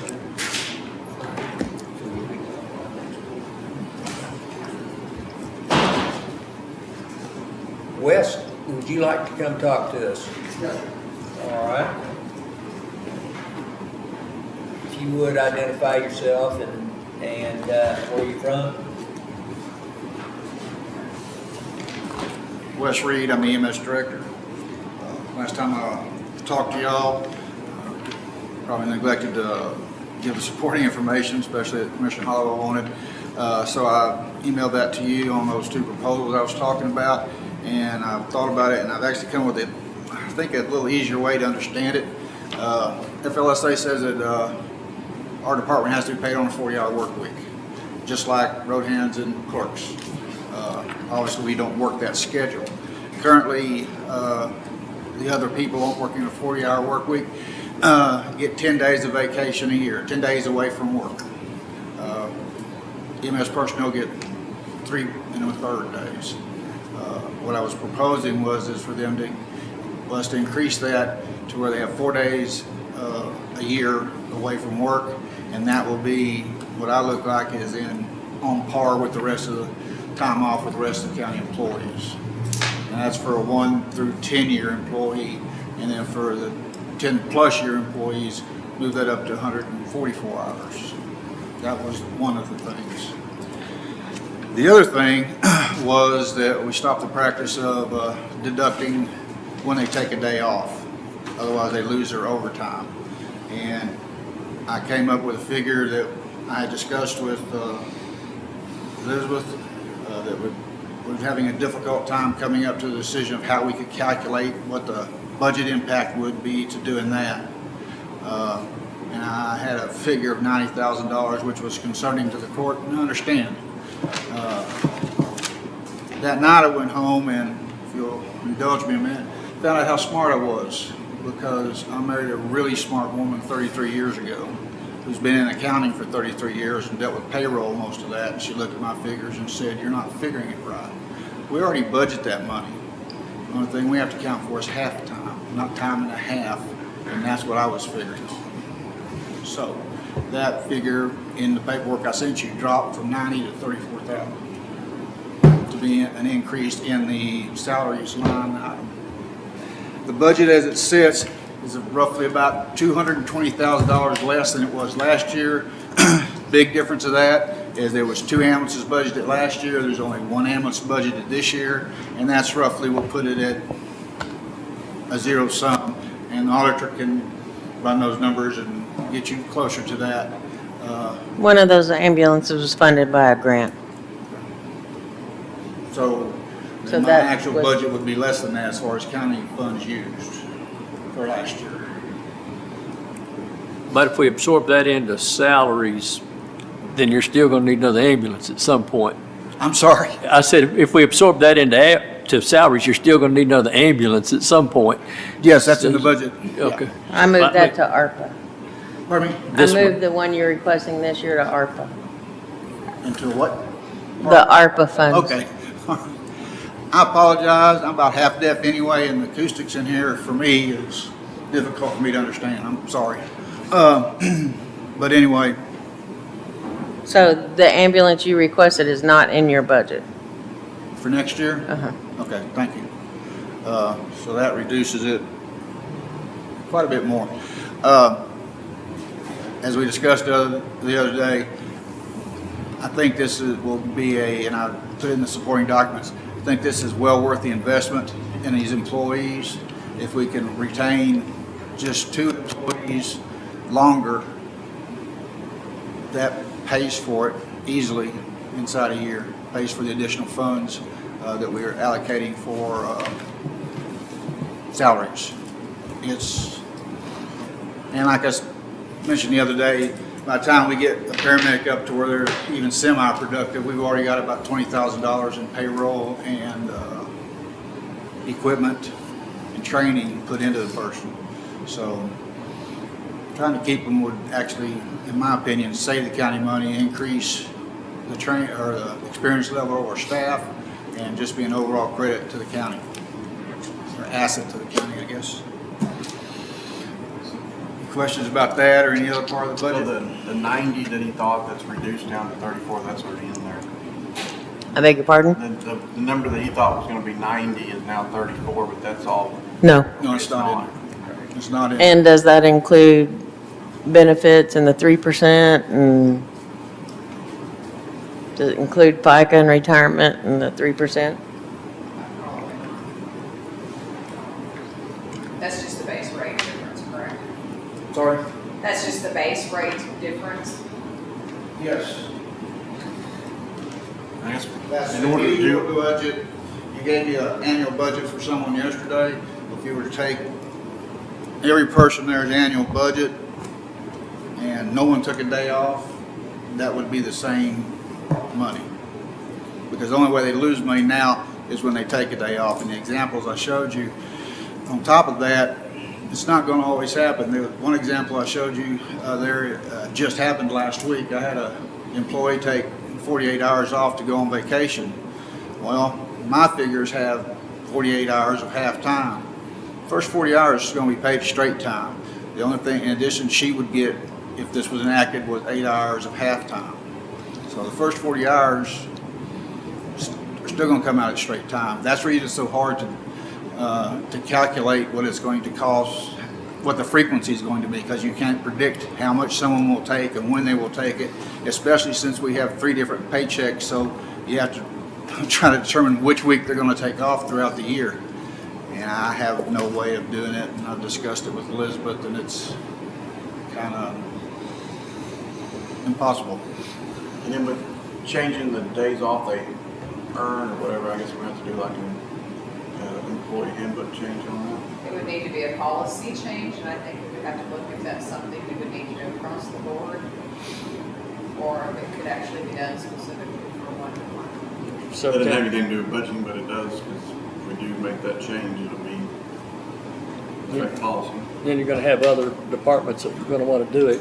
And in vacation, we say it doesn't cost anything to give more vacation, but indeed it does, because you gotta pay the vacation, you gotta pay whoever's covering for them and stuff of that nature. And they just work such a different shift, and I'm thinking it's 48.96. That's supposed to make it, more attractive for recruiting and retention, Trying to. you know, but then if we. That's yet to be seen, but we're trying to. We But then. We're but- 6 weeks into it. And I would hope they're enjoying it and appreciating it.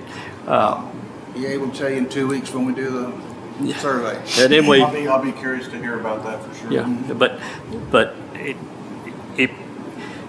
it would concern me if we begin to add more vacation hours to make it more lucrative, you know. I'm not trying to make it lucrative to pull them in. I'm trying to make it on par with the rest of the county employees.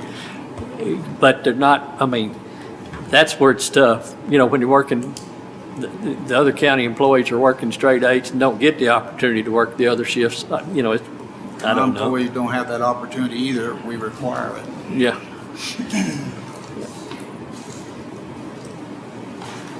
That's a And tough one. I think it's talking about crossing, and she can correct, what other department has required overtime schedule? Is there another one that does? The sheriff's office has employees that do. As far as, I knew that would be the only other department that would have, because when they come to work, they're going to get overtime. I mean, that's just the way their schedule is.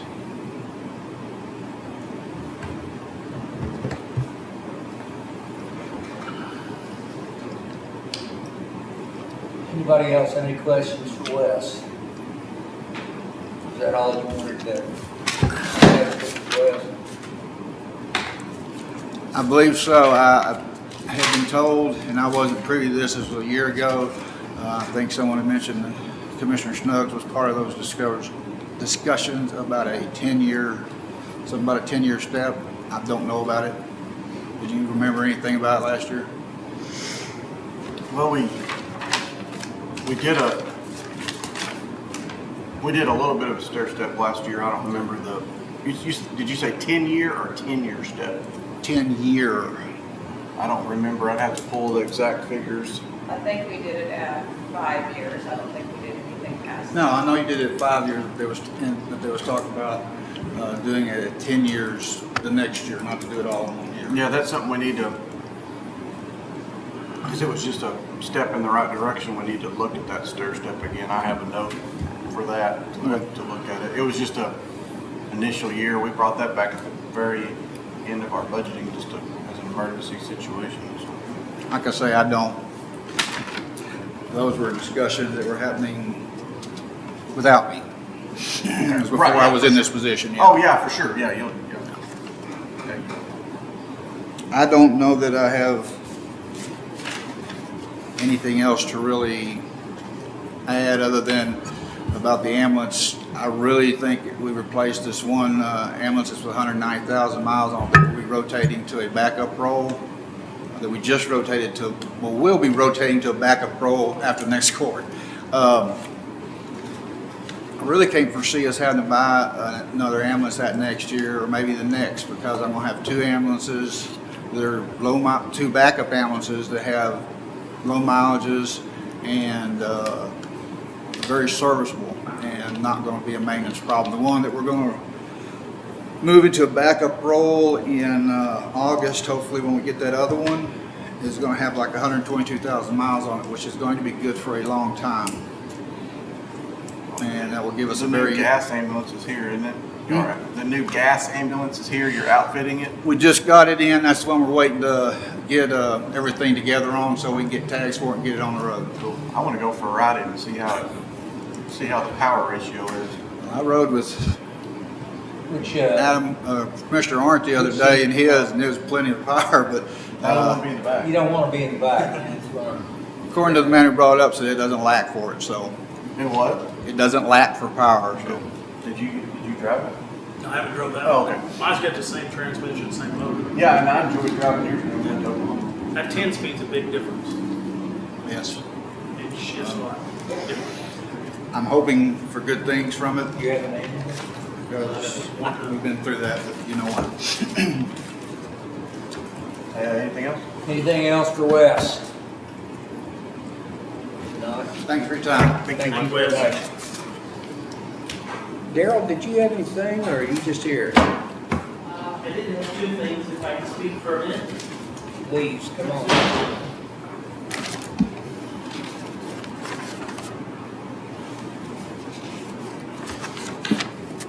Daryl Hober, IT Director.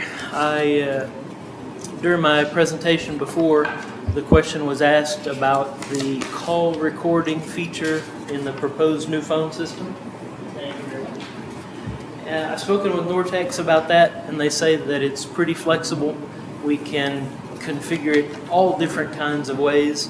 So I know that's not a firm final answer to the question, but he said there's lots of flexibility. You can set it to always record. You can set it to only supervisors can choose to record. Lots of options. So I just wanted to come back and answer that question. Also, I wanted to ask that if at the end of the at the end of the process, if the court could let me know which projects got funded and which ones didn't, so I can plan better for my next budget. Sometimes I have problems knowing what was really funded and what wasn't, so All right. that's all I have. Great. Thank you. Do you want to tell them that that's reduced? Yes, I can. The Nortex representative also mentioned that he sent a new quote over to us, which reduced the amount from what I originally quoted, which was $46,300, down to $29,175, and that was by going with a lower priced model of phone. So that quote, should that be in their packets? But with the trade-in, you can't net a trade-in against an expense, so that amount will go up by the trade-in. I understand. And will that model also record? Yes, that's a feature of the management system. It's not a feature of the phone itself.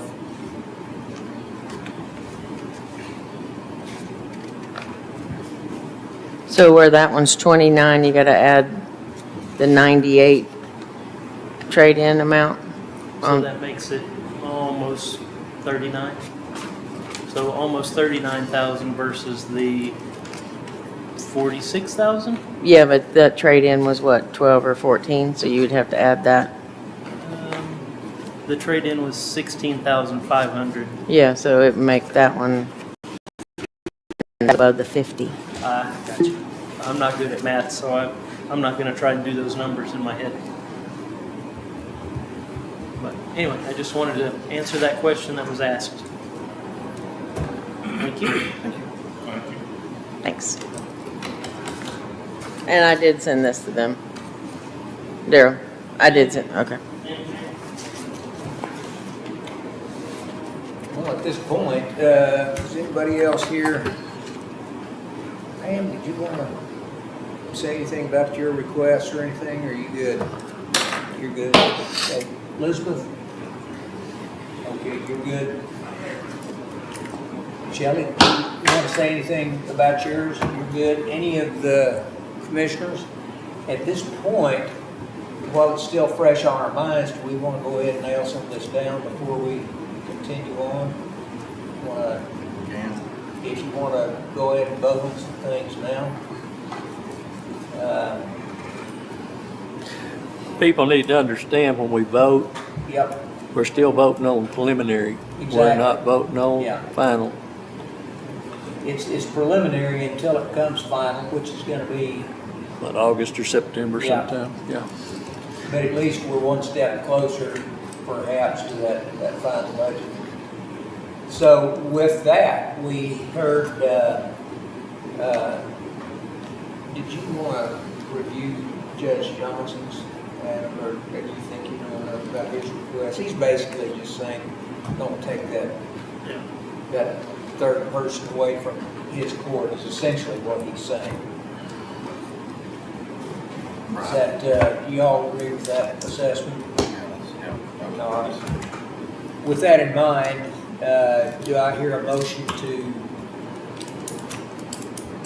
continue with Judge Johnson's proposed budget as it was, which does not include a reduction in staffing? With that being said, over the last week, I've come into our offices to multiple times just to kind of see the activity over there. And every time I came in, probably a dozen different times, there's somebody at the front window, either waiting or being talked to. In my fear, and I fought really hard to get that position, in which I do see that the numbers have gone down. Right. I can see them going back up, in the future if they are more productive with the new courtroom. But I feel like if the person was taken away and somebody else had to service that window, that it would hurt the public service of the office. Even though I do see every point that Commissioner Hollowell's made on it, I just feel like it would hurt the public service, So, which could make the output even worse. would you like to put that in the form of a motion? We've heard we'd see improved services before when we got the third one, but, Yeah, I know, it's been a tough one for me, because I'm the one who fought to get that position. you fought it and you asked for certain things, and there may have been a slight increase in people, but I'm probably in our office over here as much as any of us. And Like I said, I came and watched it just the last week, just specifically, and, there wasn't. Since we started discussing it, Well, I know, but I mean, they can't tell people to come to that window because we're watching them. I mean, that's just happenstance. It seems like every time I've ever been up there before and I'm paying attention, there's always somebody at that window.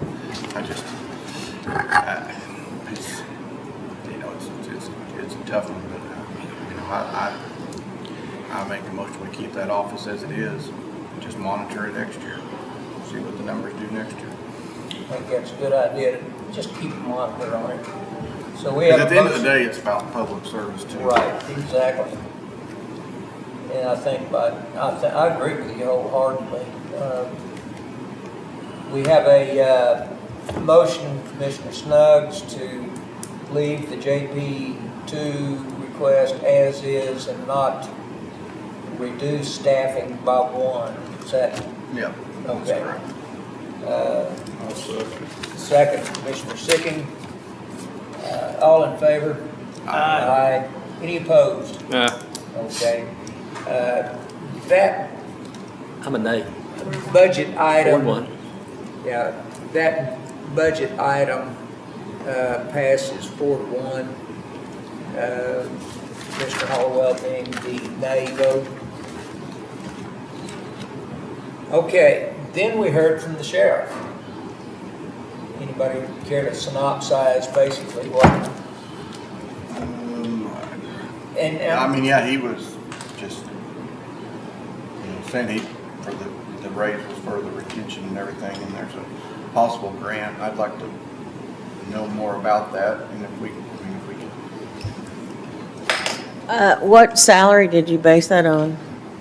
HR? What number is For Anita, Yes.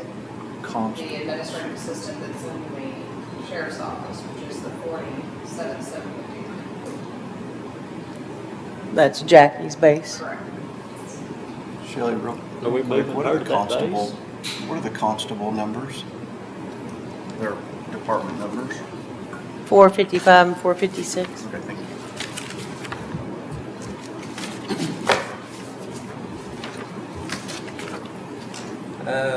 So not every admin assistant in the county is at that base. That is correct. So we're gonna have 2 admin assistants out there, that kind of money, That what?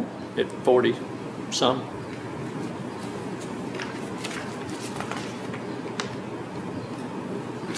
You talking about the sheriffs? Shelley, was that? Yes. Okay. Also, just for clarification, I asked the question right at the end about the grant. In retrospect, I'm not sure I understand what he said. Did the change in when he could apply for the grant change his mind or change what he wanted to request in the budget? He wants to leave it just like it was in his request, okay? All right, so what we're voting on here basically is to upgrade one position to an administrative assistant. Is that, Reclassify. or reclassify, I'm sorry. To reclassify one position up to an administrative position, or an administrative assistant. Does that sound about right, y'all? Yeah. Sheriff, but, On that particular topic. yeah. And with that in mind, I'll go ahead and make the motion that we do that. Do I hear a second?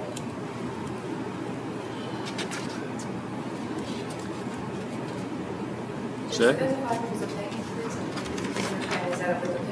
It's a reclassification. So yes, it is a pay increase. Yeah. $7,604 total.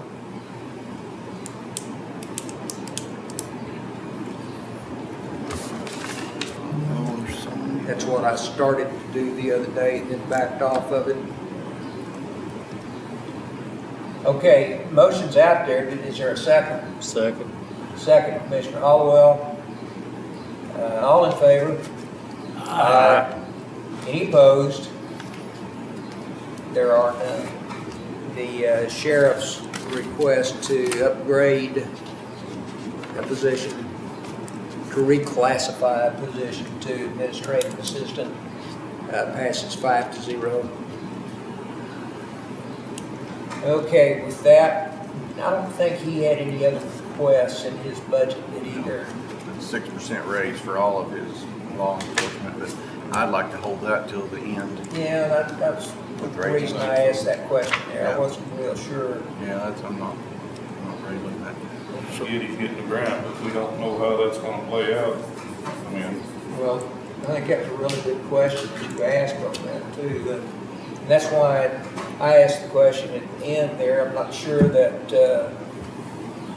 there's a complete understanding exactly when that grant is gonna be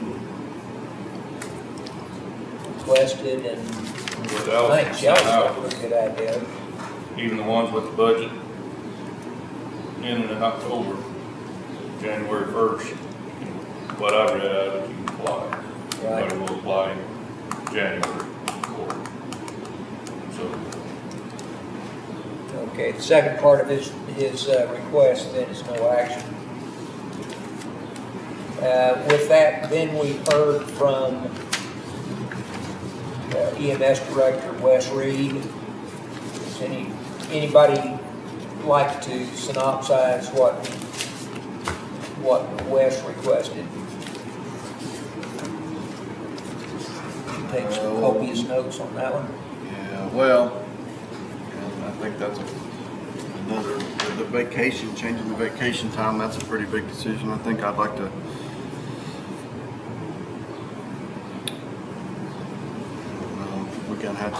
I'd like to look and see what all the people are earning. I guess we can compare it from then. Is there any way you could put a report together on that?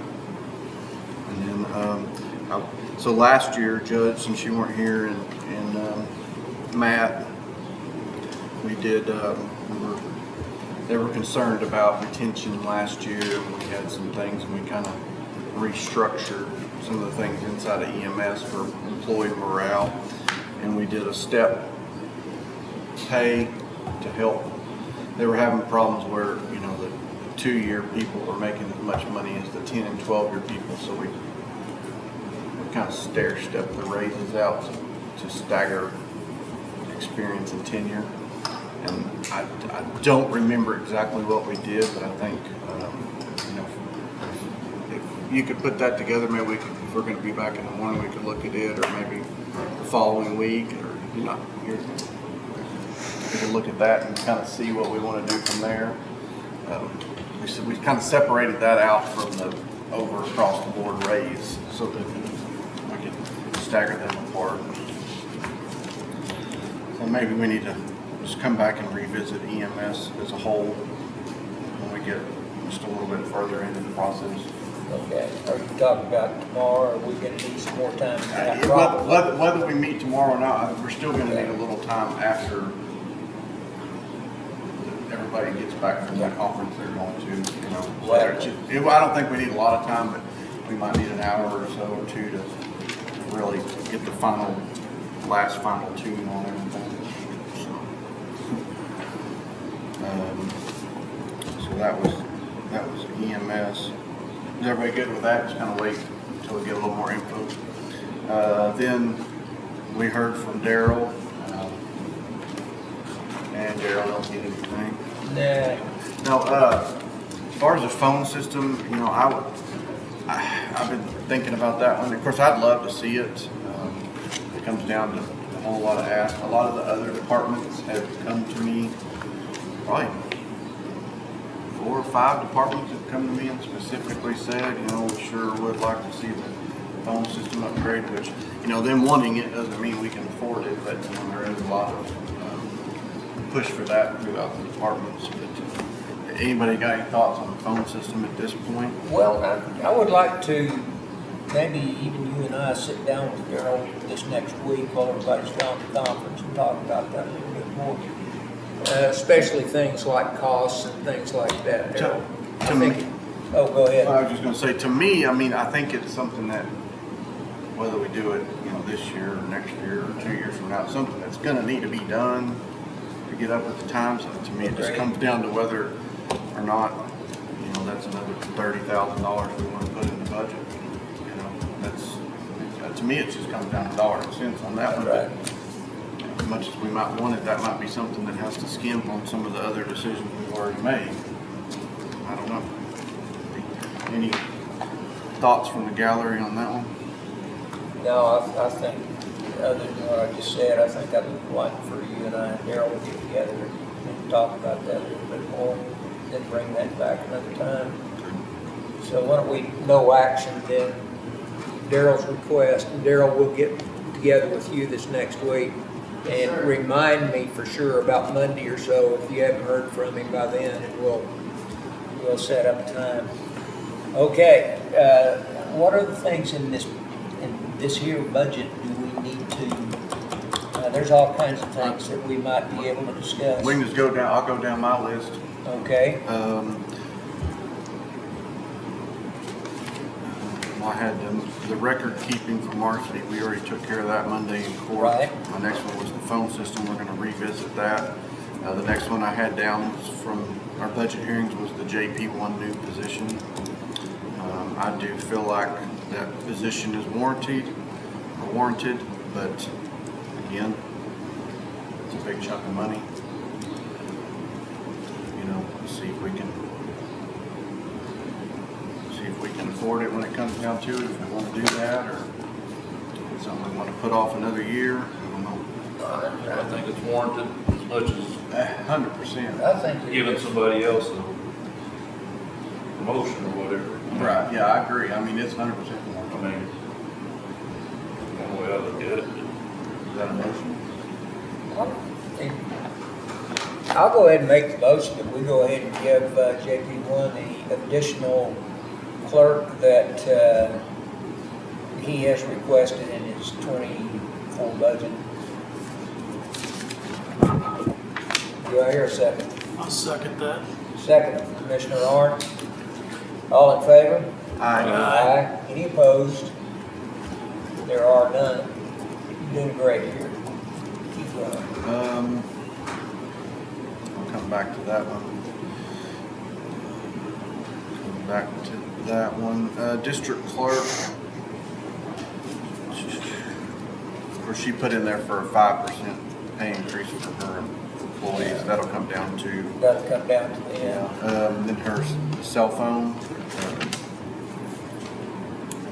She wanted to have the cell phone stipend. I don't have a problem with that.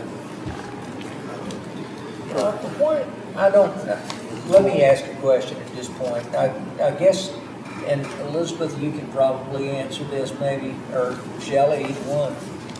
How many elected officials don't have the cell phone? Do what? Is it 4? Say there's 3 that I can think of offhand. I think the number was 4, but 3 might be right. There are 4. 4, okay. Who doesn't besides Marcy? Patty, Brandy, Marcy, Christine. And Ed didn't ask. So, do what? But Ed didn't ask, so, I don't. Did Brandy ask? Yes. Guess I missed that one. Oh, Are we gonna incorporate that into salaries, or we're gonna leave it under cell phone allowance? see, that's what, Gary brought up that point. You would talk on that? No, they're not talking about, I mean, it's not a raise per se, it's just moving it, I mean, but you're gonna have to post it as a salary increase of, Yeah. $900 a year. When it comes out as a wash. Yeah, it's zero, I mean, it's net It would just zero. It would just get rid of that. That line item and tracking it is a cell phone allowance, then everybody's got one. Well, it doesn't get rid of that because all the employees that get it. Oh, I'm sorry. Yeah. Well, yeah, sorry. Deputies and stuff like that, yeah.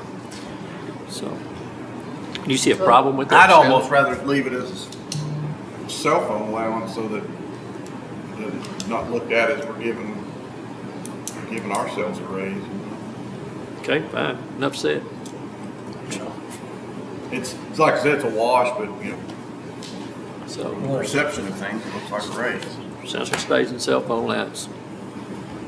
So, what would you like to, Anybody else have any thoughts on that? I don't want to be the one to talk. so are you saying that for those 2 that, actually for Marcy, but what you do for one, you pretty much have Well, to- Brandy asked for it. I'm sorry, I missed that on my notes. I'm Yeah. It's 2 different issues. Yeah. One is, Yeah. what we got off on is putting it into salaries. The answer there is no. Then you have 2 people that have asked, 2 that didn't, and I think the court just said, go give everybody one. Don't use it. Not all the electeds, I'm Yeah. sorry. Yeah. All right, is that what you're saying, go ahead and give the Or do you want to go make a motion? This is Jason's. I didn't Well, get I it. mean, Okay. are you saying you want to give the people that didn't ask for one too? Just make it across the board? I mean, That keeps them from coming back next year and saying, I'm done, what doesn't you happen? know, Unless they decline it, they can absolutely decline it, and some of them may have reasons for declining. Well, the one thing, well, like I say, Ed didn't ask for one for some reason. I don't know why. you might have to keep it from being a county sponsored fund. Could be. Yeah. Of course, Patty told us that she'd be gone in a year too.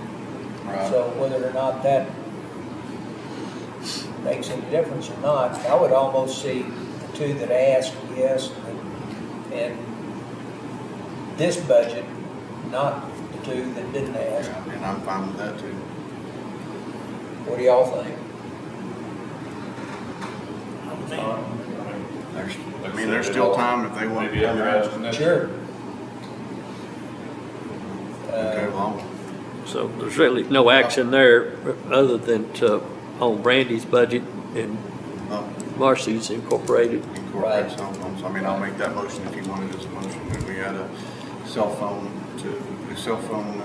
stipend to the district clerk and to, Access collector. accessory collector.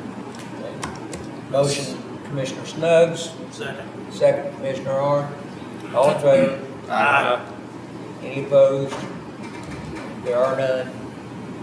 That passed 5-0, Pam. Okay, what's next? Okay, I had the fire departments on there, but we'll talk about that in a minute. Okay. Library asked for raises. Did she ask for anything else? I don't Okay. think I guess so. I was doodling here and wrote that. I shouldn't have wrote that.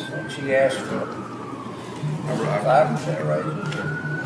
Well, if they all ask for that, and it's all moot, I mean, Septic, I wrote that he asked for a salary increase.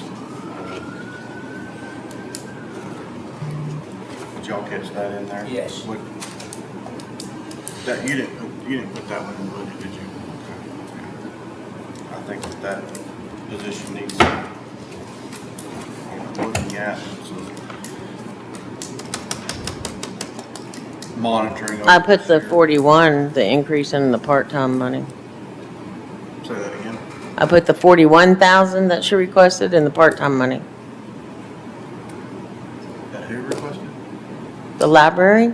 Oh, the library. Oh, Oh, that, okay. yeah. they swapped horses on you. Oh, He had moved on to, Okay, that's what it was then. It was the library asked for raises in there for her part-time help. That's what, my notes just weren't good on that one. And that's already in there? What do y'all think about that one?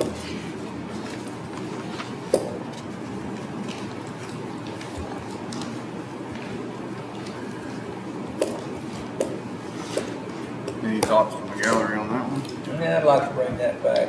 Okay, we'll bring that back when we talk about raises. Yeah. We were talking about septic, y'all good with kind of evaluating that one this year and seeing where we're at coming up. The next one, we got written down the EA, we can talk about that one in a little bit. That one's a mute, that was your assistant. Treasurer, that doesn't have anything to do with this budget. We already took care of our insurance. There are some conference line items that I'd like to look at. We'll come back to that one in a second. So, phone system. Salary. Jail vehicles. I wrote conferences twice.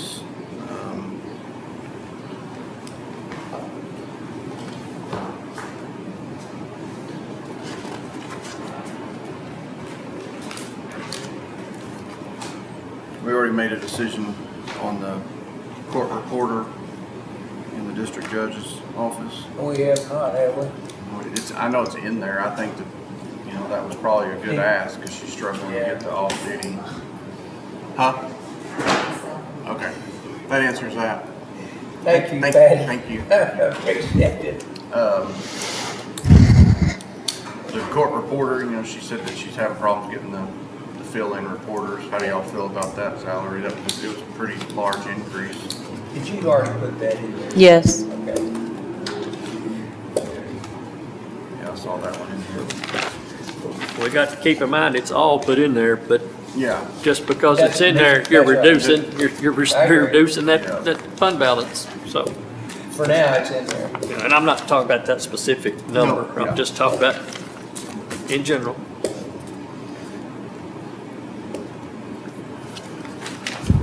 what a badass, you know, like that, what Gary said, you know, everything that we've had did is just hurt the fund balance.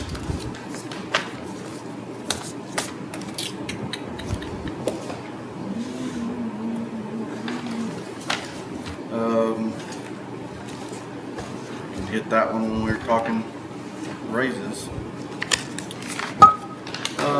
Fire departments, well, I guess the one, we just added a little bit to the last year. We didn't grant them everything that they asked for. Did we decide to go 17,000. 17,000 and then do $10 per call? What did we decide on that one? I thought that's what we did. Is that? That's what's in there. Say again? That's what's in there. Okay, yeah. Any thoughts on that one? That number will never be enough. We have to kind of keep it in line to keep our fund balance from going crazy.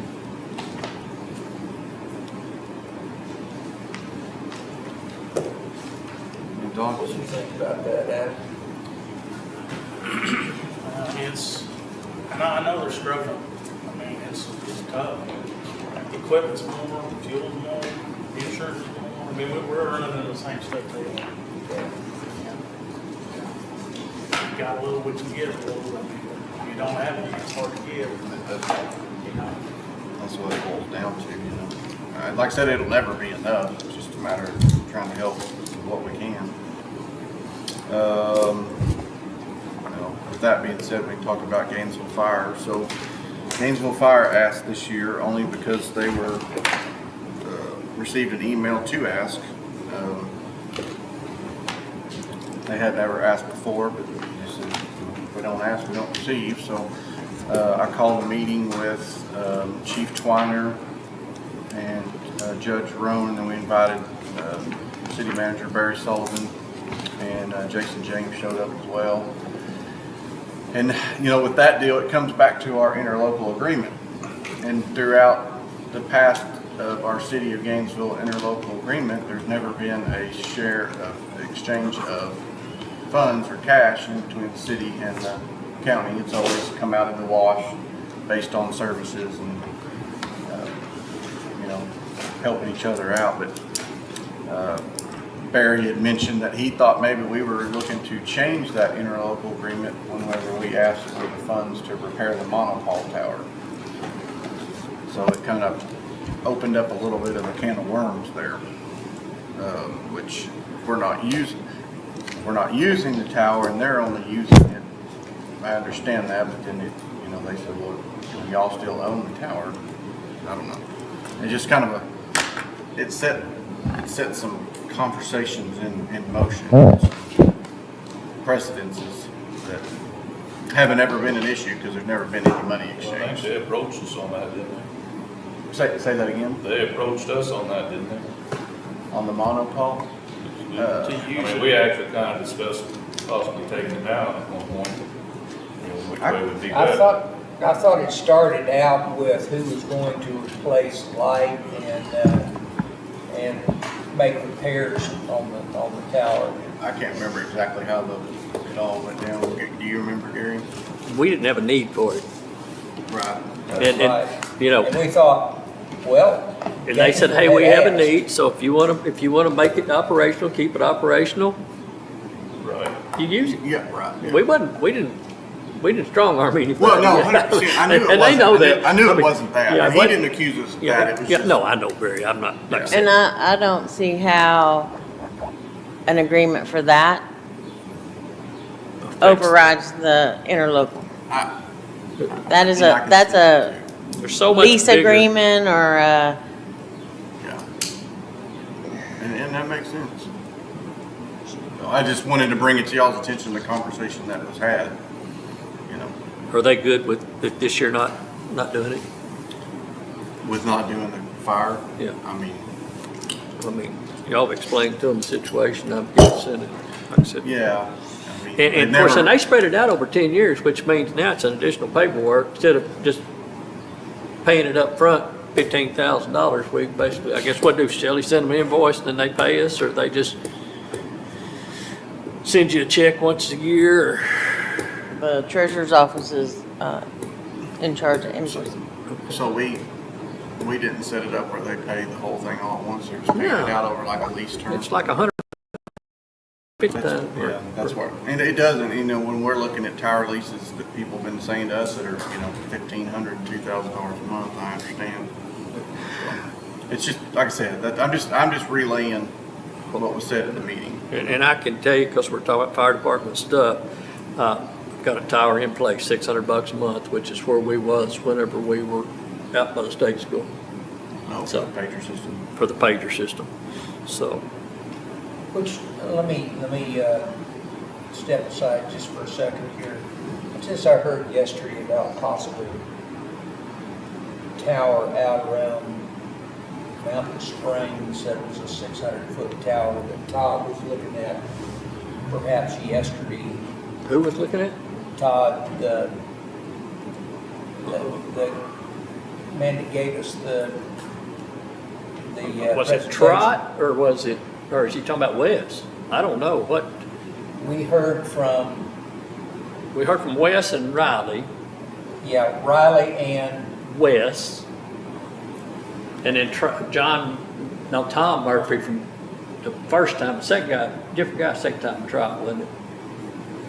But, because the Who was blonde-headed that- guy who came was the that first man time, and the with second time. Riley? Wes Shipman? Was it Wes Shipman? Yes. Okay. But you and I was giving you some information. Was it? I told you. Okay. I told you about it. And, Okay. and then you and I were trying to decipher Yeah, exactly where it was. I just briefed you on that. Okay. I'm guessing that's a conversation you had, but That must be it. That's it. I just had so many conversations What? with so many different people about, What was the talk about the free one? Where did that go into that? I'm waiting on see if we had a chance to test it. but I thought you said he was gonna test it yesterday. No, he's doing this free gratis, so we're not, Right. I mean, I'm not asking him to, it didn't happen. Didn't happen, We didn't get okay. to look at the free one, yesterday. Well, more information to follow then. But we do know, from a whole different group, the 600-foot tower, we can get on it at the 300-foot level for $600 a month, which is where we was when and what that does is give us, if you guys so choose, gives you a tire wallet bin, tire Pentex, and then what it's gonna do for the volunteer fire departments is give us coverage to the south, which is our weak link right now, I think. So, and I don't know whether to bring that to court or whether you guys want me to ask. I haven't reached out for a lease or anything at this point in time. But if we can't get the one free, do you want me to seek the information for the lease? As far as I'm told right now, it's $600 a month. There's no 14-year lease. There's nothing extravagant about it. And that's the same thing we were paying for the decommissioned tower that Yes. became decommissioned. So. Yes. And this one's actually, it's on 922. It's west of Mountain Springs, just setting off of 922 on the north side of the road. Just west of the intersection there. A little ways. It's almost. It's tall. It's tall. You know where North Texas got some kind of Yeah. switch station or something? AT&T. Tower Road, maybe? Yeah. But no, this is not. Tower Road, or it's Reason Jones. Not Morrow Road. Morrow, maybe. Corner of Morrow and 922. Tomorrow, yeah. But it's 600 foot tall. They don't have a problem with us going at 300. The other one is a water tower off of Clark Road. There's still some question about the elevation there, but that 600 foot, we can get Valley View or North Shore. But, I mean, you guys tell me. I mean, I don't want to waste the No, company's time. I mean, if we can't get the free one, I mean, we need to chase one that's gonna solve our problem. Sure. But, And if we've already been paying 600 a month for probably 20 years or something, I mean, it's not a change. We need to have that set in the budget though. yeah, we need, again, if that's what you guys want to do, we need to put $7,200 somewhere, Shelley, for tower lease. And I know you got a tower lease line up, where's that? Seen it. I just don't remember where I seen it.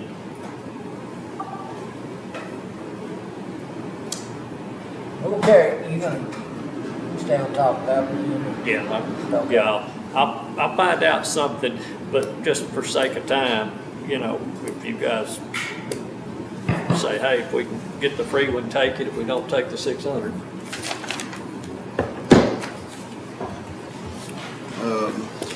That's all I've got on my list. I do think that there are some conference fat that we could slim back. And I'm sure there's some room everywhere that we can slim back. I mean, it might not make a whole hill of beans difference, but it would it might put a little bit of a dent in some of these new asks. You need to put 2 new vehicles for the constables. No, it's not in there. I was trying to find their number. A while ago I asked the number and you gave me the JP's numbers. What is the constable number? You asked me for the JPs. Constables, No, he asked for constable. 551 and 552. So I went to look. I'm even at that page. They want it raised. I could have sworn he said No, JP. he, Yeah, I'm against the races. he may have, but Well, I can't read his mind. I think he said constable. Sorry, I it's think- okay. I'm not upset. Because we were talking about the JPs at the time. Yeah, but we skipped around. You know how we are. How come I go from 450 I wanted to look to 455?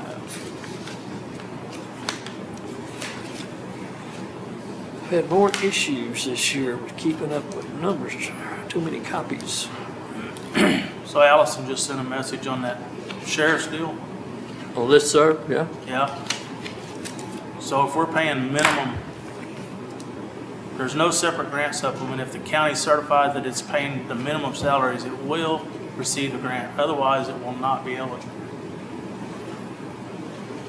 So if we're paying More than the minimum. more than minimum, But then it goes on saying use for equipment, doesn't it? well, he didn't say that in this. Different message. Have to ask the question again. Well, what it says is that because you have to post elected officials' salaries, that he's saying the grant will pay for the sheriff and the constables from October 1 because we have to post the salaries, but he says all others can be amended during the year, meaning, to me, that means the employees, if you give them a raise October 1, it's not going to count for the grant. Well, can we not budget it for 9 months? And then not give it to them until January 1st? Yeah, you can do that. I said, just budget it for 9 months, not give it to them till the 1st. If they won't retro it back. And then if they give you a full 2 years, then those same people may get the raise 3 months into the, Well, they're gonna get the raise, we're just gonna come out of our pocket. I mean, It won't be grant money.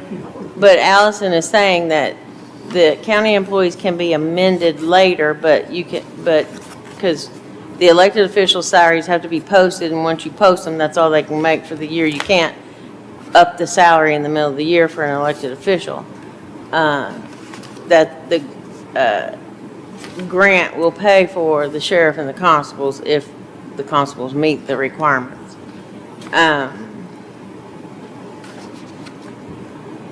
The county may be able to use the grant to fund the budget increases for these salaries from October 1 to January 1 for the sheriff and the constables. All others can be amended later in the year, meaning don't give the employees October 1. So so right now, if you give them an increase and the increase is $25 from October to September, if you compress it and give them to them from January to September, that amount goes up to $37. I mean, it's still the same amount, but, and I'm just picking numbers, that's not the true numbers, but. What he said a while ago, it really doesn't matter, because he's wanting to use the 35, or, 350 for. But what this equipment. is saying, well, but even if it's Wants for, us to- you gotta wait till January is what this is saying. For the equipment, For anything for the grant, other than the sheriff's salary and the constable's salary. but that's what he said a while ago. He wants to use that grant money for equipment. But he wants to order the cars in October. You can't do that. You gotta do it, order them in January. Right. But I'm just pointing out that we give them that 6%, it's not coming out of the grant money, it's coming out of. Right, and if you go ahead and do it October 1, I don't know, I can't say, and neither can he, if you can say, as of January 1, I'm gonna give them a raise because you've already given it to them. But he says that the comptroller will come out with draft rules in September. It says it may include the grant in this budget as anticipated revenue and allocate it if for the authorized purposes or adopt a special budget under section 111.0106. So we can fund it, show it that we're gonna do it, but we can have a special session. What about them doing a special session, us doing? The Commissioners Court may include the grant in this budget as anticipated revenue and allocate it for the authorized purpose or adopt a special budget under section 111.0106. Oh, that's kind of like what I'm saying is, you, And it keeps, here comes another one. but you budget it, but it won't be. I bet that's something we don't sort today. We probably need to digest that, like I said, next week. Once you pass the budget, you can't adopt a new budget. Well, he said, that's just what he just wrote. I can find it. Commissioners may include the grant in this budget as anticipated revenue And I have done that. And I have done that. and allocate it for the authorized purpose or adopt a special budget. I don't know anything about adopting a special budget. So that down the road, when it does come in, then you can take that allocated money and put it where you need it. So that's what I'm saying, it's budgeted for 9 months. But regardless of what he said a while ago, he wants to use all that for equipment. He wants us to pick up the tab at 6% starting now. But that would not, any of that go to payroll, is what he said a while ago. Well, any of that what? The 350,000 Yes. would all go, he wants it all go equipment. And we But can pick up but he the- didn't say he wanted to wait till January to order them. Well, regardless, I know if he does it, it's not gonna be retroactive, but I'm just saying as far as salary wise, he's asking us to pick up the 6% straight up. What he said a while ago. Does that make sense? It does, but the bottom line is he's gonna get a $350,000 gift into his budget. And if he didn't get that, then we wouldn't consider the salaries. Because, That's what I no, don't, we're basing it off that grant, and that grant's only here for 2 years, now we gotta pick it up. Yeah. You know, those 2,500 houses, the economy goes to crap this next year. You know, we're gonna be sitting there trying to come up with more money, and I don't like using grant money to pay salaries. Just don't. and see, and I don't disagree with you at all. But right now, we're doing the whole budget that way. Because we're taking $6 million out of savings to fund whatever we're funding, whether it's a clerk here, a clerk there, cars, we're already $6 million in the hole going We're in. talking about cutting different stuff, I mean. But so far I haven't guys, there ain't no way you make a significant impact on the budget this size without cutting salaries. Yeah. And that's people. So then the argument, the sheriff's argument is, guys, if you want adequate law enforcement service, I gotta be able to hire people. And if I can't hire people, then it's gonna delay response times. Same way with EMS. So the court's got a choice of exhaust savings, go up on taxes, or see services, whether it's the JP counseling people over here, whatever, there's gonna be less of that. I mean, I understand. and I'm not disagreeing with, I get it. I mean, we've done the same thing on ARPA money, but it's the decision, if we're gonna hire and keep people, and Is that, I mean, I'm just asking this question now. $1 million of that 6 million, part of that ARPA that got taken back, is that not right? No? That's general fund only. you know, people keep asking, where'd the 6 million go? Where'd the 6 million go? And I was just sitting around the other day saying, where'd the 6 million go?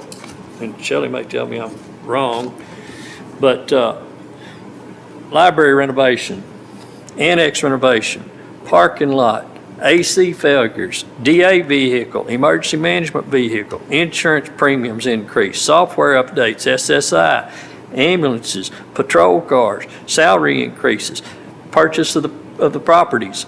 No, that was in permanent improvement. Purchase of the properties, but several of the, I mean, I was just trying to pull them off the top of my head.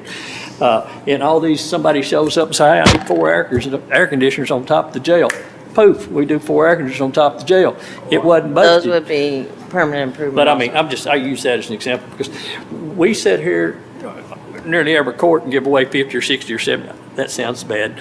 We make a decision to spend 50 or 60 or $70,000 and never give it a thought that it's reducing it. You know, if it's not in that, but well, right now if it is in that budget, it's increasing that $6 million deficit. Then I mean, this budget's real simple. If you just want to say approve it and let's go raise taxes and continue to police savings.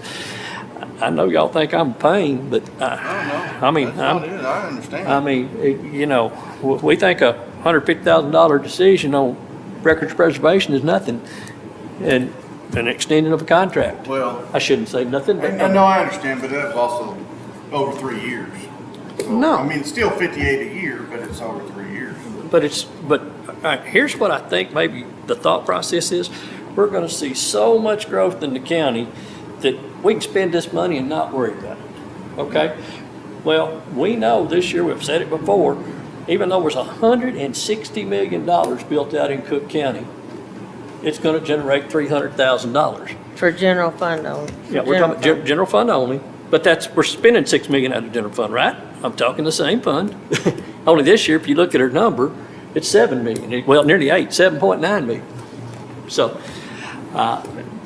I know it sounds like we're really ugly that we're not, maybe we may cut some conference expenses and maybe some people didn't get some vehicles, but we're $6 million short this year, and Well, the majority of your budget is payroll anyway. Absolutely. But of that 7.9, there's 2 million in contingency. So if you could take that off So for it's still a truer 5.9. picture. Fi- so it's still So it's 5.9. 5.9. It's $6 million. You know, and I caught a lot of flack last year for saying maybe our employees don't get a raise this year. I caught a lot of flack on that, but nobody understands, nobody wants to see the other side of it, that Well, it was out of ARPA money. That's how we justified it at the time. 100%, but then we gotta pick it up this year out of our budget. Yeah, and so they may not get one this year, you know, and I throwed COLA out there. I don't think we can go do a COLA for our previous retirees. Yeah, that's true. We thought- I mean, I caught a lot of flack. I know a lot of people's employees watch me walk down the hall and be like, he doesn't want to give us raises, but if you ain't got the money, you can't give it. Well, like I said, we can make them fat for the next year or so, and 4 years down the road, lay some off. I mean, we made decisions last year creating, converting part-time to full-times and stuff. And we don't ever really, I mean, I don't know how to do business if you don't do it off of numbers. I feel, and what happened 10 years ago versus today, anyway. I believe everybody's heart's in the right place. Well, okay, but you know, Jason came up with a really good point earlier in this meeting today. We are really judged and should be by the services that we provide the public, basically. They really don't care how many patrol cars we have. They don't really care how many bank buildings and Crest buildings we have. They don't really care. Well, actually, they do care. They think we have too many, but that's beside the point. What they do care about is when they go down to the clerk's office down here and want to get something done, they'd like to get it done. When they go to the JP's office, they'd like to be able to be treated cordially and on time. When they go to the tag office over here, they would love to get their business done and taken care of and treated in a polite manner. They really don't care about it. I respectfully disagree because we're not running a social club. You say they're not concerned about cars. When they have a theft at their house, they want a deputy. You know, I could care less about the counseling that takes place here and the visitation just is a social environment. Okay. You know, Well, and what do they want? we'll just disagree on that. Well, we can, you know, Sure. but you know, if you're spending money, if they're spending money, they want to see something tangible in return. And they expect us to ask these people, I would think, as unpleasant as it is, like I got friends, I work with these people, I think everybody wants to do a good job. That's right. And so- But we have to fund it. And so we have to separate the wheat from the chaff and decide, do we want to spend money? So our tag office people do a great job. You're in and out of there in 5 minutes. You go to Denton County and you sit in line for an hour, That's right. okay? And that's exactly my point. But how much of that can you? That's what people remember right there. But when they realize that, hey, their taxes are paying for that, and some other counties come in and do some stuff because it's done quicker. I mean, this instant service it's costly to the taxpayer. Absolutely costly to the taxpayer. And then they see us buying real estate that we don't need. Well, that's a matter of opinion, but They're gonna disagree again, yeah, well, but that's all right. yeah, if $55 a square foot, if we're going to expand business, you know, and create a comfort environment for the folks, we needed to buy the building. So versus we go somewhere and spend 30 million building. No, that's what I was gonna say. And to that point, we bought a building that's very affordable and when it would cost $30 million, we don't have $7 million to fund this budget where we can get the $30 million to build the facility that I think we should have. And we'll spend $1 million a year keeping it. I mean, I think the bank's been spending and $1 it- million I mean- a year. and part of the reason for buying Yeah. the buildings was to go vacate, you know, we still got the old jail down here we're maintaining. You know, we just won't quite follow through and do business. You know, we made a little headway last year, but good things are happening with the sale of the Crest, and so. Well, you brought it up a while ago, the COLA. What do y'all think on it? I think here I go weighing in. Comes down to the end again on Yeah. me. Do what? I think it comes down to the end on me. Well, yeah, we ain't got to get to the end to know we're 7 million and oh. Well, I mean, so some of these decisions we can make. yeah. I mean, and where I think a COLA would be nice, it depending on whether or not we give raises to employees or don't give raises to employees, money might be better spent. It might be a better recruitment tool to go increase that match from 205 to 210. If we're looking for increase the match from 205 to 210 on your retirement. So, rather than maybe a COLA or a raise. So, and if we could, you know, it looks like the difference in the numbers for the 3% budget, it's the 3% raise for employees not but $150,000. How much? $150,000 over you got two budgets, one's got 6% and 3%. Looks like the top line there with the 3% increase for those not receiving raises through grant, or who knows if that's gonna happen. Anyway, $150,000. So, it's, this job will run you nuts if you take it serious.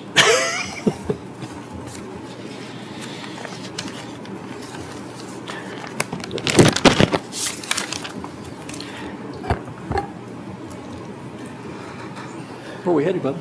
You just did a fine job. Do you have anything else on your list? No. Anybody else have anything on their list? Surely something. Do you want to address Daryl's projects? The what? Daryl's All projects? the other projects? No, Which- well, he's, How many projects of those did you put in the budget? What are we looking at on that number?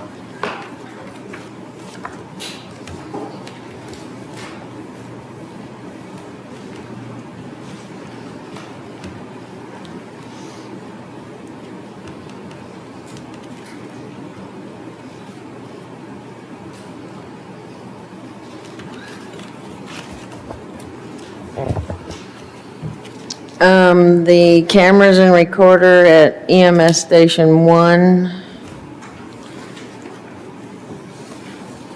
The backup for Office 365 OneDrive. The additional storage for Office 365. Kofax license. Wind reflector additional license for the jail. The mobile device management and the patch for the management software.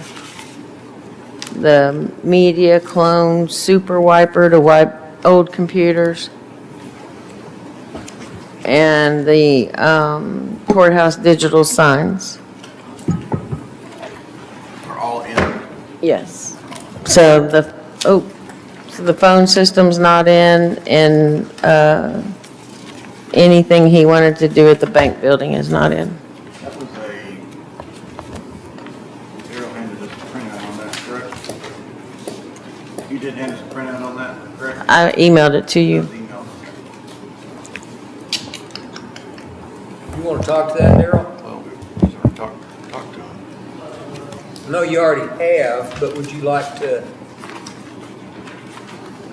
Sure, why not? Sure, answer any questions that we might have, since you're here. Yes, sir. All right. Shelley, the phone, there was none of the phone in there. The 49,000's not in there. The monthly, no, okay. You want to tell us which ones you just gotta have? I'm quite happy with all those things being funded. Pretty excited about doing the cameras in EMS 1 because that's really important, I Okay. believe. What does that give us?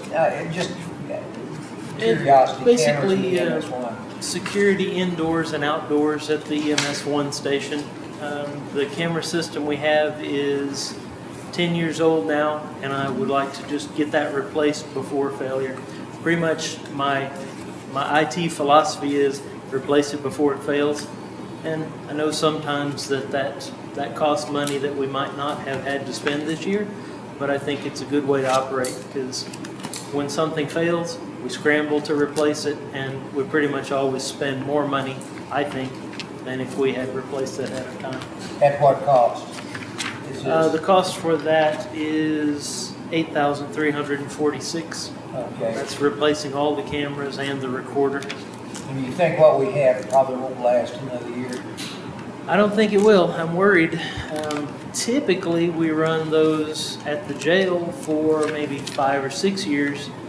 The last time I called tech support, which was 5 months ago, the tech support person said, that device you have is really old and we don't support it anymore, but what do you need? And so he helped me solve the problem, thankfully, and that was the point that I said, gee, we need to put this in budget and consider replacing it. Okay. How many cameras do we have out there?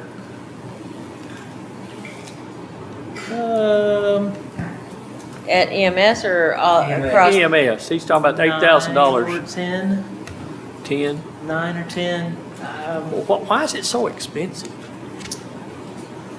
I Well- mean, you know, I can go to Sam's and buy an 8-camera system for $700-800. True. I mean, and it's infrared, and, you know, why $8,000? I mean, and does it need to be a commercial grade? I mean, I always, My system was portable at the barn, and it's amazing. yeah, mine at the barn, I mean, we ran our own wire. Deanne came out, put the connections on us for us, and I bet you we don't have $500. Well, I'm about 1,200 in mine plus. yeah, but it's not, yeah, it ain't Yeah, $8,000. $8,000. You know. So I would, if we were going to budget that, I would budget it considerably less than $8,000. But What are your thoughts on that, Darryl? Would another week or two give you a chance to look around and see if you couldn't find a more suitable system? if that's what the court desires. Shelley, is there This price and this quote's from the vendor that we use for the courthouse and the jail Request. and pretty much all our facilities. We could go with a less expensive system if that's what you You want would to have look got for. it 2 weeks ago when we did budget. What's number 2 on your list? Number 2 is that camera system we're talking about. what was number 1? I'm sorry. Number 1 was the phone system. That's not in budget. It's not in the budget already. It's Right. already cut. That's what I've Well, heard. I mean, it wasn't included. Oh, he presented it. Yeah, but what he presented, Was not that number. well, because there were questions asked about it and could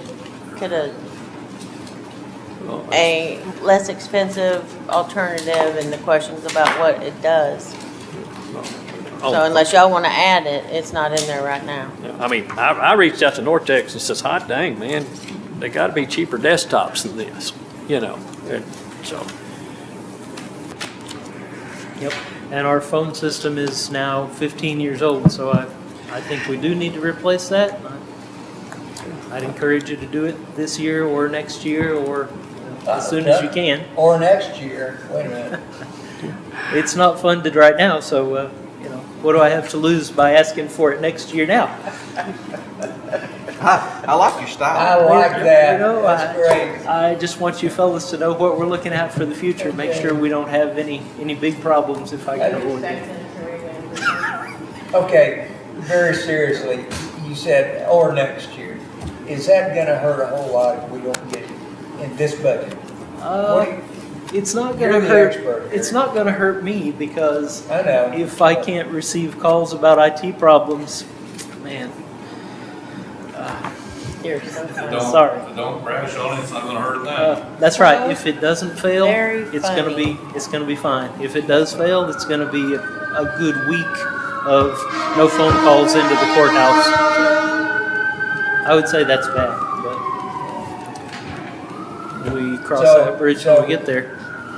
You might not get notified of an IT problem, is that, That's what I was saying. I see. I bet their emails still work. Email will I still bet work. their legs still work too. I mean, if our 911 system and stuff is up, then I think Yeah, and this that's- phone system replacement I'm talking about has absolutely nothing to do with 911. 911's been, Or EMS, none of our emergency services. 911, I believe, is bulletproof. I don't ever touch that system. So. But the handsets at EMS, for just a phone call to EMS, that wouldn't be a 911 call, but, Oh, no, 911 calls. I don't mean, go it all into- comes out of dispatch, but It I mean, does. there wouldn't be an issue with contacting you. Of course, they got radios and everything else, so. Now, see, there's already something we found we can put off till next year. What's number 3 then? Number 3 is the backup for Office 365 and OneDrive. We've been using Office 365, which is our web email and our file storage in OneDrive for maybe a year. Can't remember. Year and a half. And while it's out there in the cloud and it's pretty reliable, we don't have a backup of it that I can say, I have that on a drive right here in my hand and I can pull emails off. You know there's no such thing as a cloud, right? It's only somebody else's It's server. on somebody else's server. Yes, ma'am, that's right. So, but the good thing is that's a server that we don't have to power or cool or make sure it doesn't get flooded in our, highly safe server room. So, yeah. But I think that that backup would be a good thing for us to do. And that, at what cost? $5,258 per year. So that's What was the phone system? phone system. The new quote on the phone system was somewhere around 35,000. I don't have that in my hand. And then it's about $3,000 a month. 38.8. And then a $3,000 a month payment, right? No, Yes. 39 on top of that. So I wasn't real clear on how the buyback portion of it worked. That was something like 9,000, but we can't. On the new one? Yeah. 96.25, but anytime you trade in it, if you were to sell the asset, that money would go to revenue. I see. So a trade-in is revenue, so you can't net an expense and a revenue to reduce your cost. The trade-in value goes to revenue, and the full price of what you're buying is an expense. I understand. So we're spending for the phone system, but then we would get revenue back by the buyback of the sheriff's office phone system that they're offering us. We So just that, can't, so the new total is 38.8. Gotcha. Okay. What's number 4?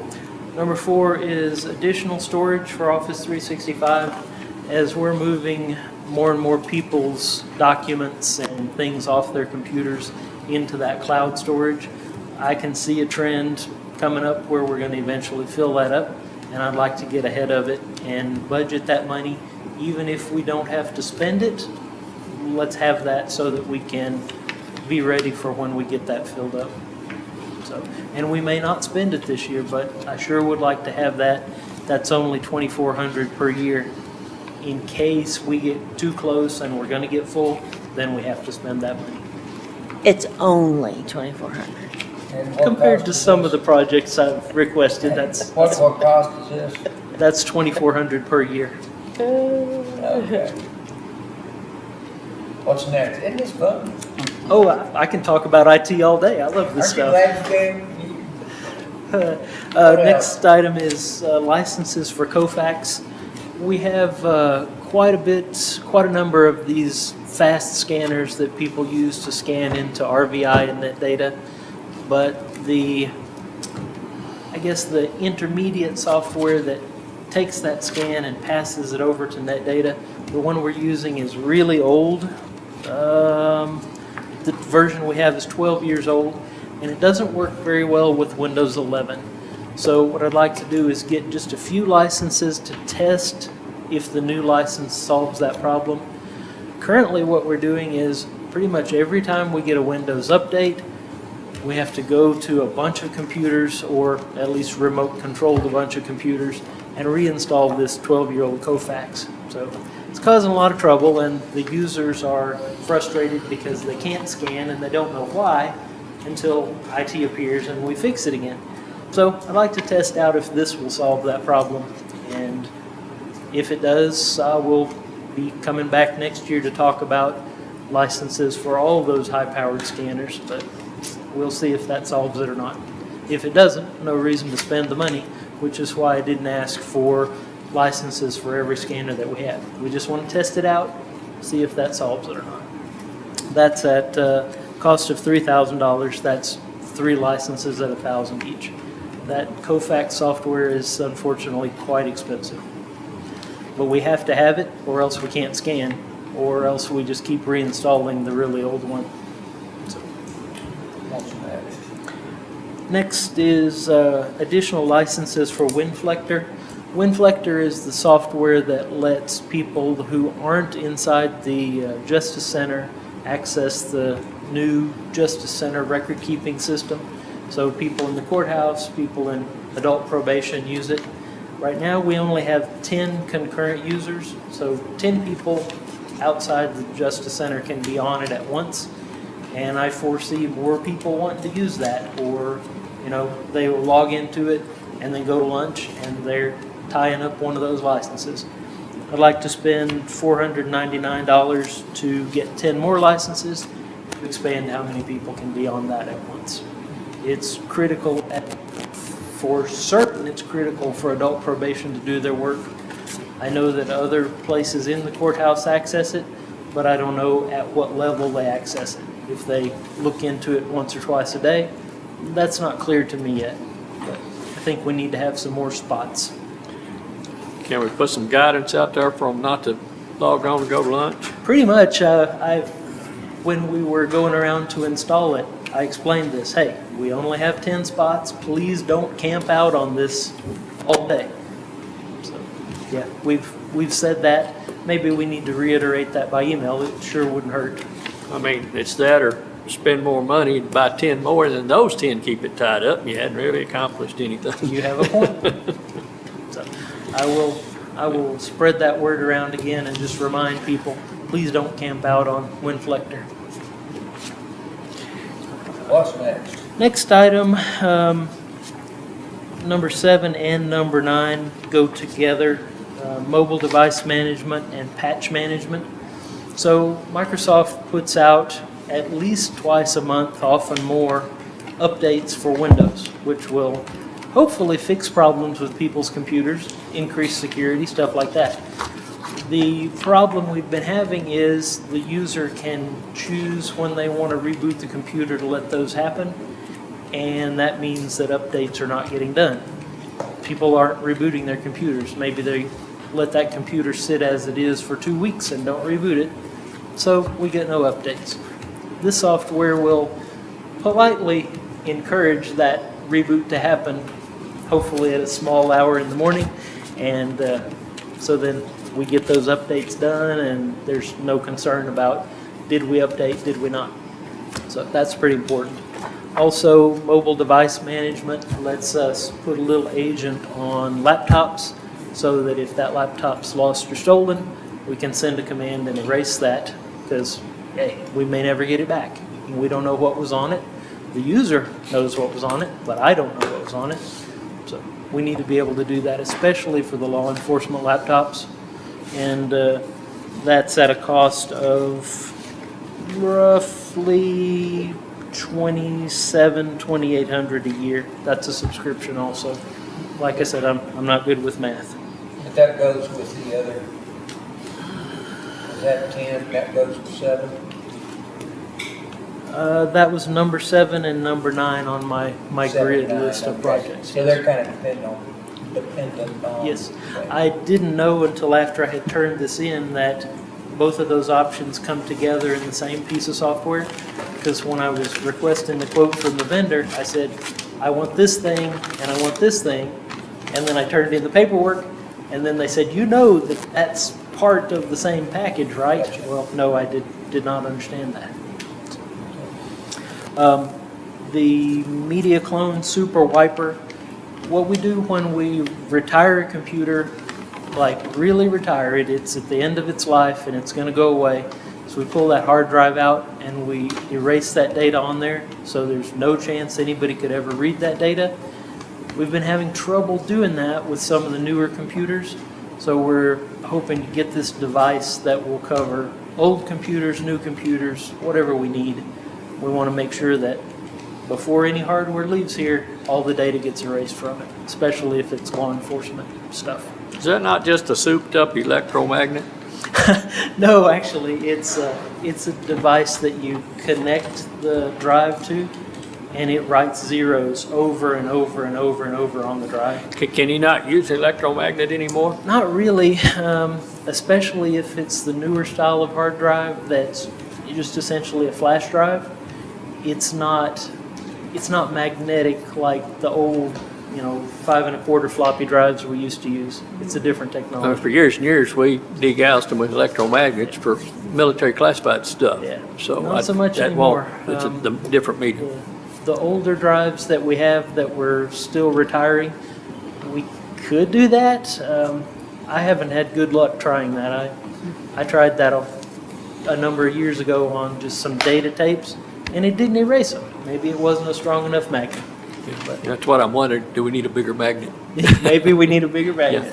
Big We need enough one of those- electromagnet, would probably, it'd be worth a try. It We can't need be one all of that those magnets expensive. from the junkyard that picks up cars. Yeah, yeah.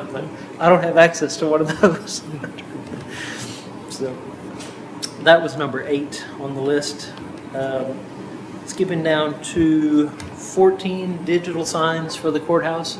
I'm suggesting that we get some nice looking signs to go out in the courthouse lobby to say what offices are where, things like that. We can put special notices on them like jury check-in on the 2nd floor, stuff like that. We had iPads and a pretty good iPad app for 4 or 5 years, and unfortunately that company went out of business. The app stopped working, and none of my staff have the skills to program apps. So we are just suggesting this other option that will be a little bit more long-term. Looks nice, can be moved around if we needed them, if we decided we don't want it at the east door today, we want it at the south door. We can move those things around. What cost is that? Cost for that is $23.99 times 3 of them, so that's about $7,200 in total. And item 8 is how much? I'm sorry? Item 8 is how much? Item 8 was $4,100 for that device.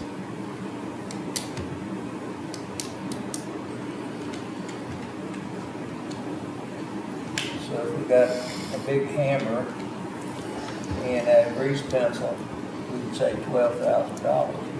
You could do that. Just kidding. So like, the one that wipes the computer, is that a one-time buy, or is that? That's a one-time buy. It's a piece of hardware that we could connect. I was thinking, this is just Daryl thinking, that we could open up use of that to our friends in TCOG, like the other counties that work with us in TCOG. Wouldn't hurt a bit for us to help them out by doing some of that work too. But that's something I haven't discussed with the court yet. That was just in the back of my mind. Any chance TCOG has something like that we could use? That's an excellent question. Reverse Maybe we that could suggest thought process. TCOG buy this one and let us use it. But I mean, somebody may have one, That is possible. and if it's not something used often,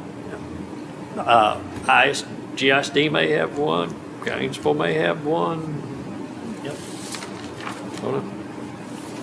If anybody watching has a hard drive wiping device, I'd love to know about it. Bigger hammer. That's right. And that's an option. If you don't want to fund that and you'd rather physically destruct them, we could do that. Yeah. Incinerate them.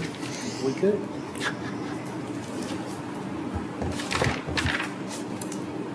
Did you have anything else? That's all I have, sir. That's it, okay.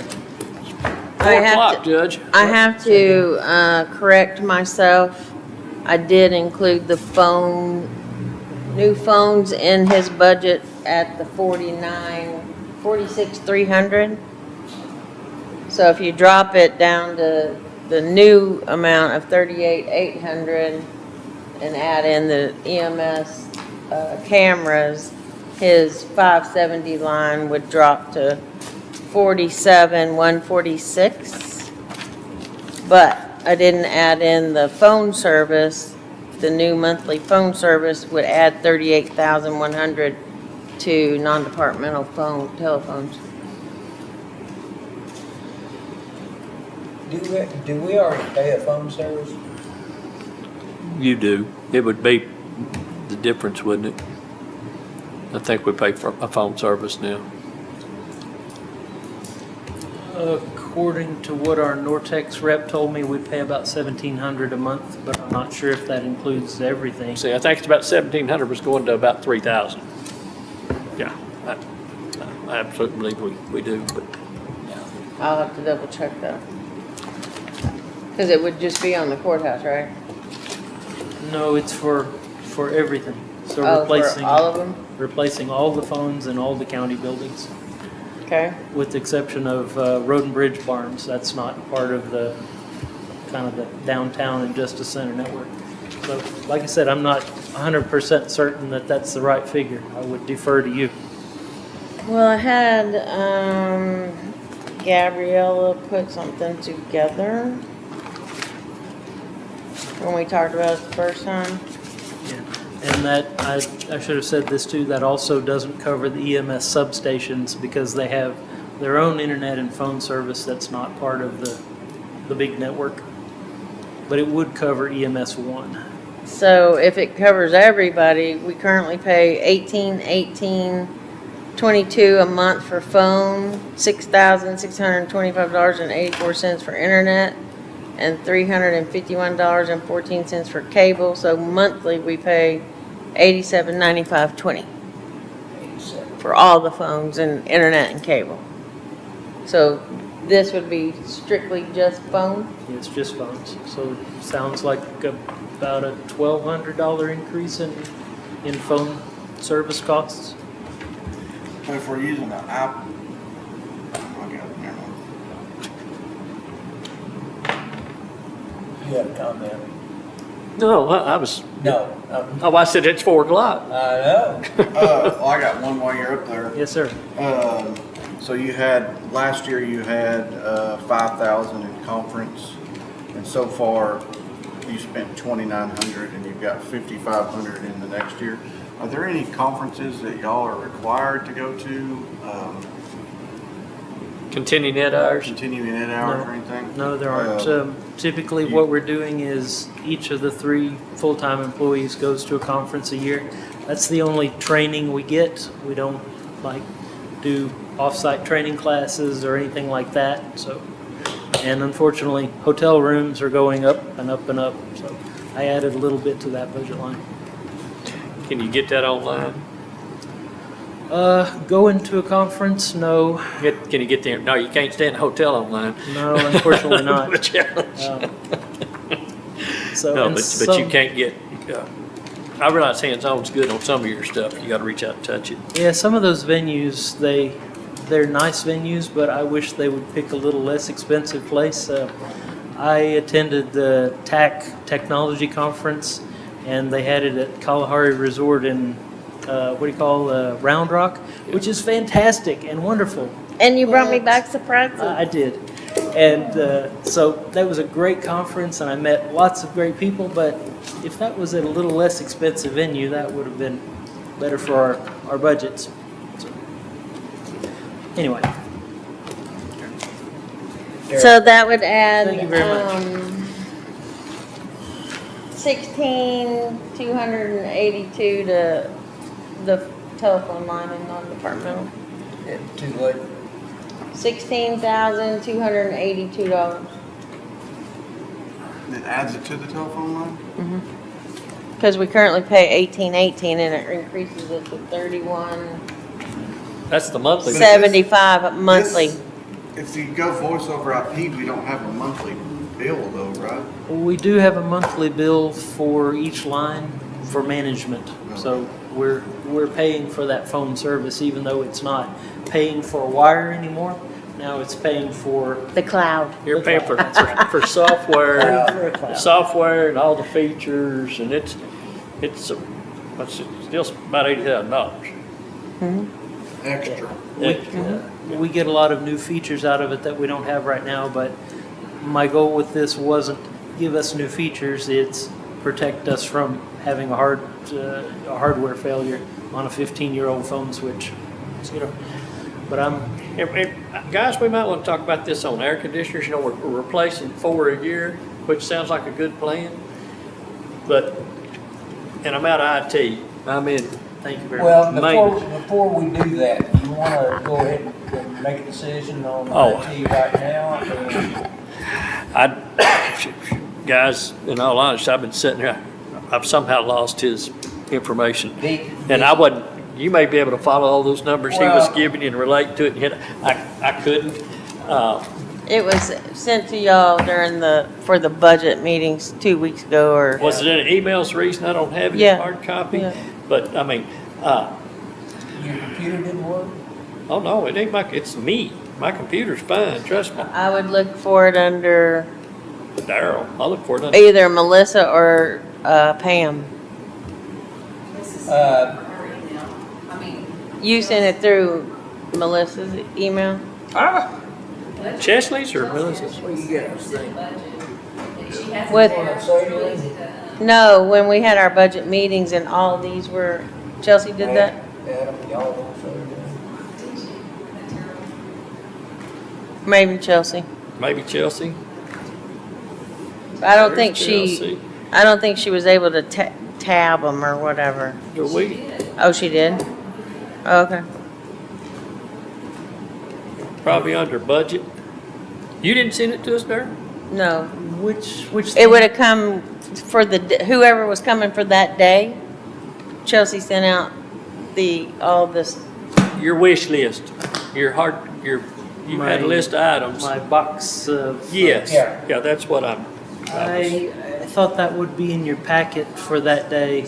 yeah.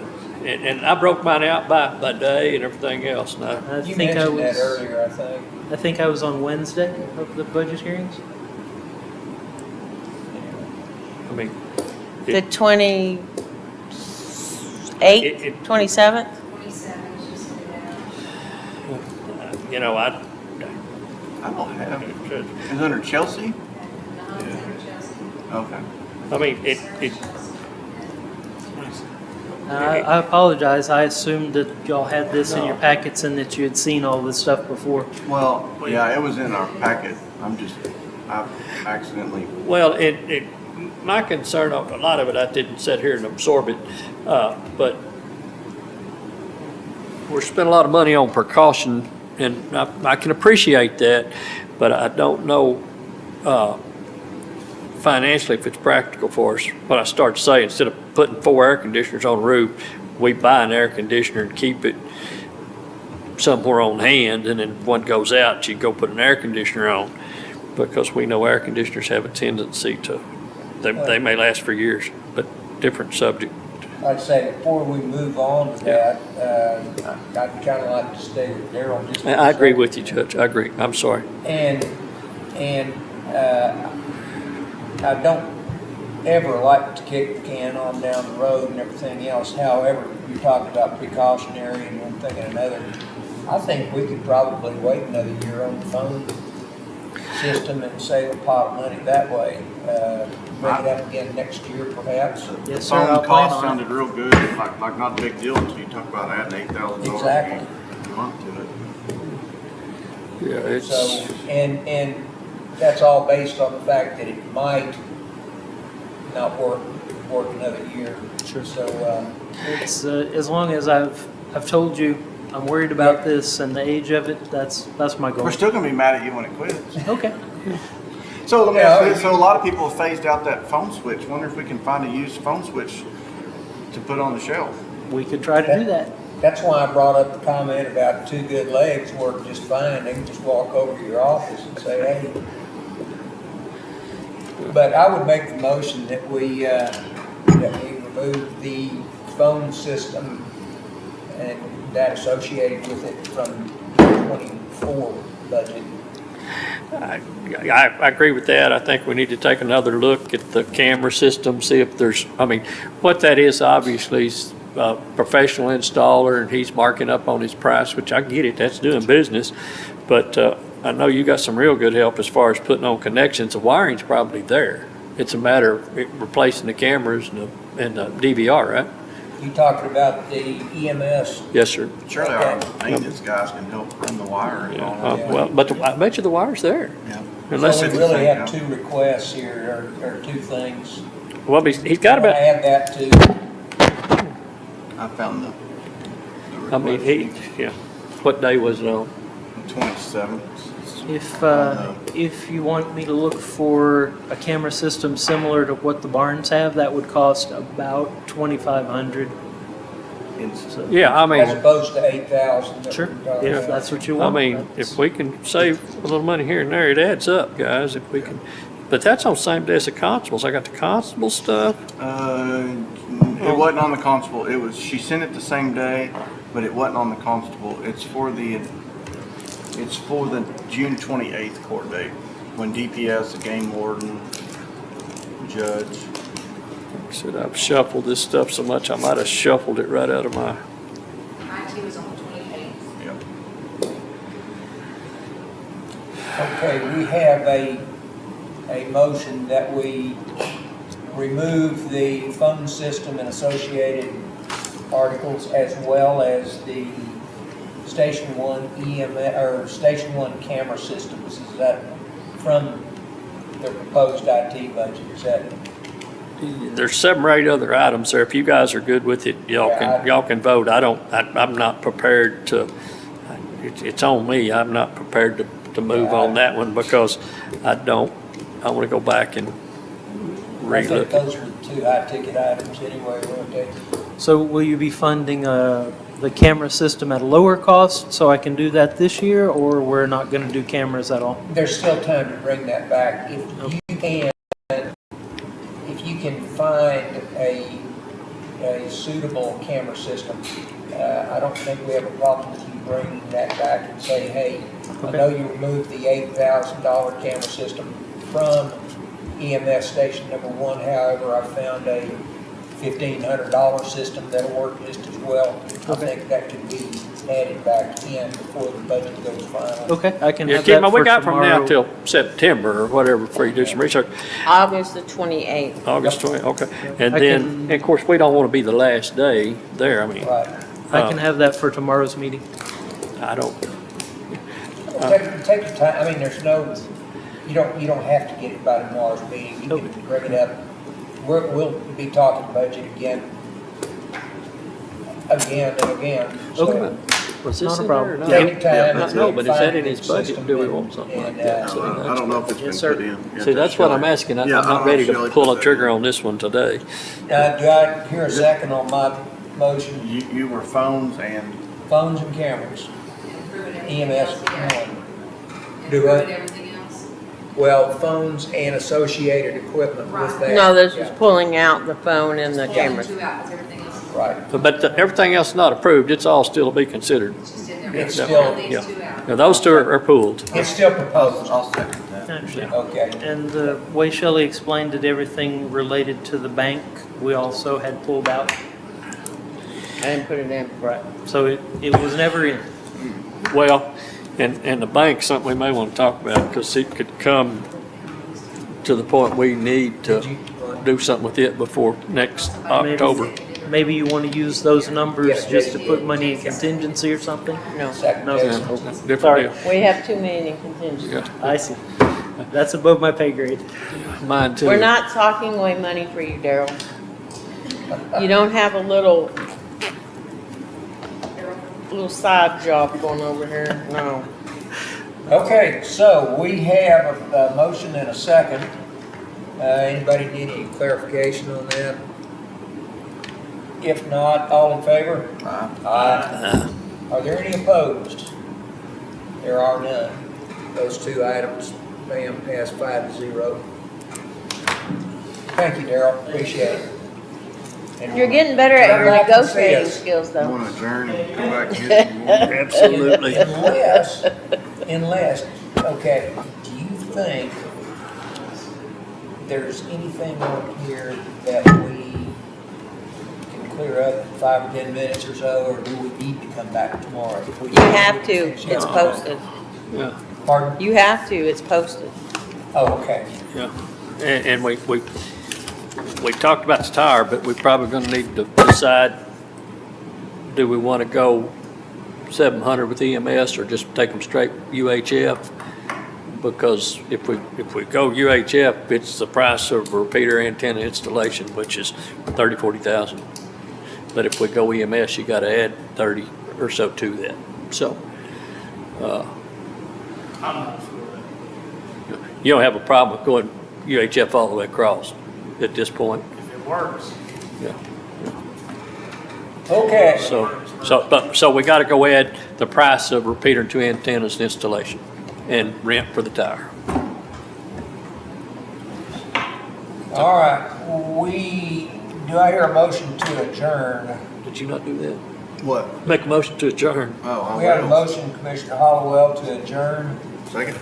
Second, Commissioner Snuggs, adjourn at 4:19, and tomorrow we will have another special session at 10 o'clock. 10, right, okay. 10 o'clock.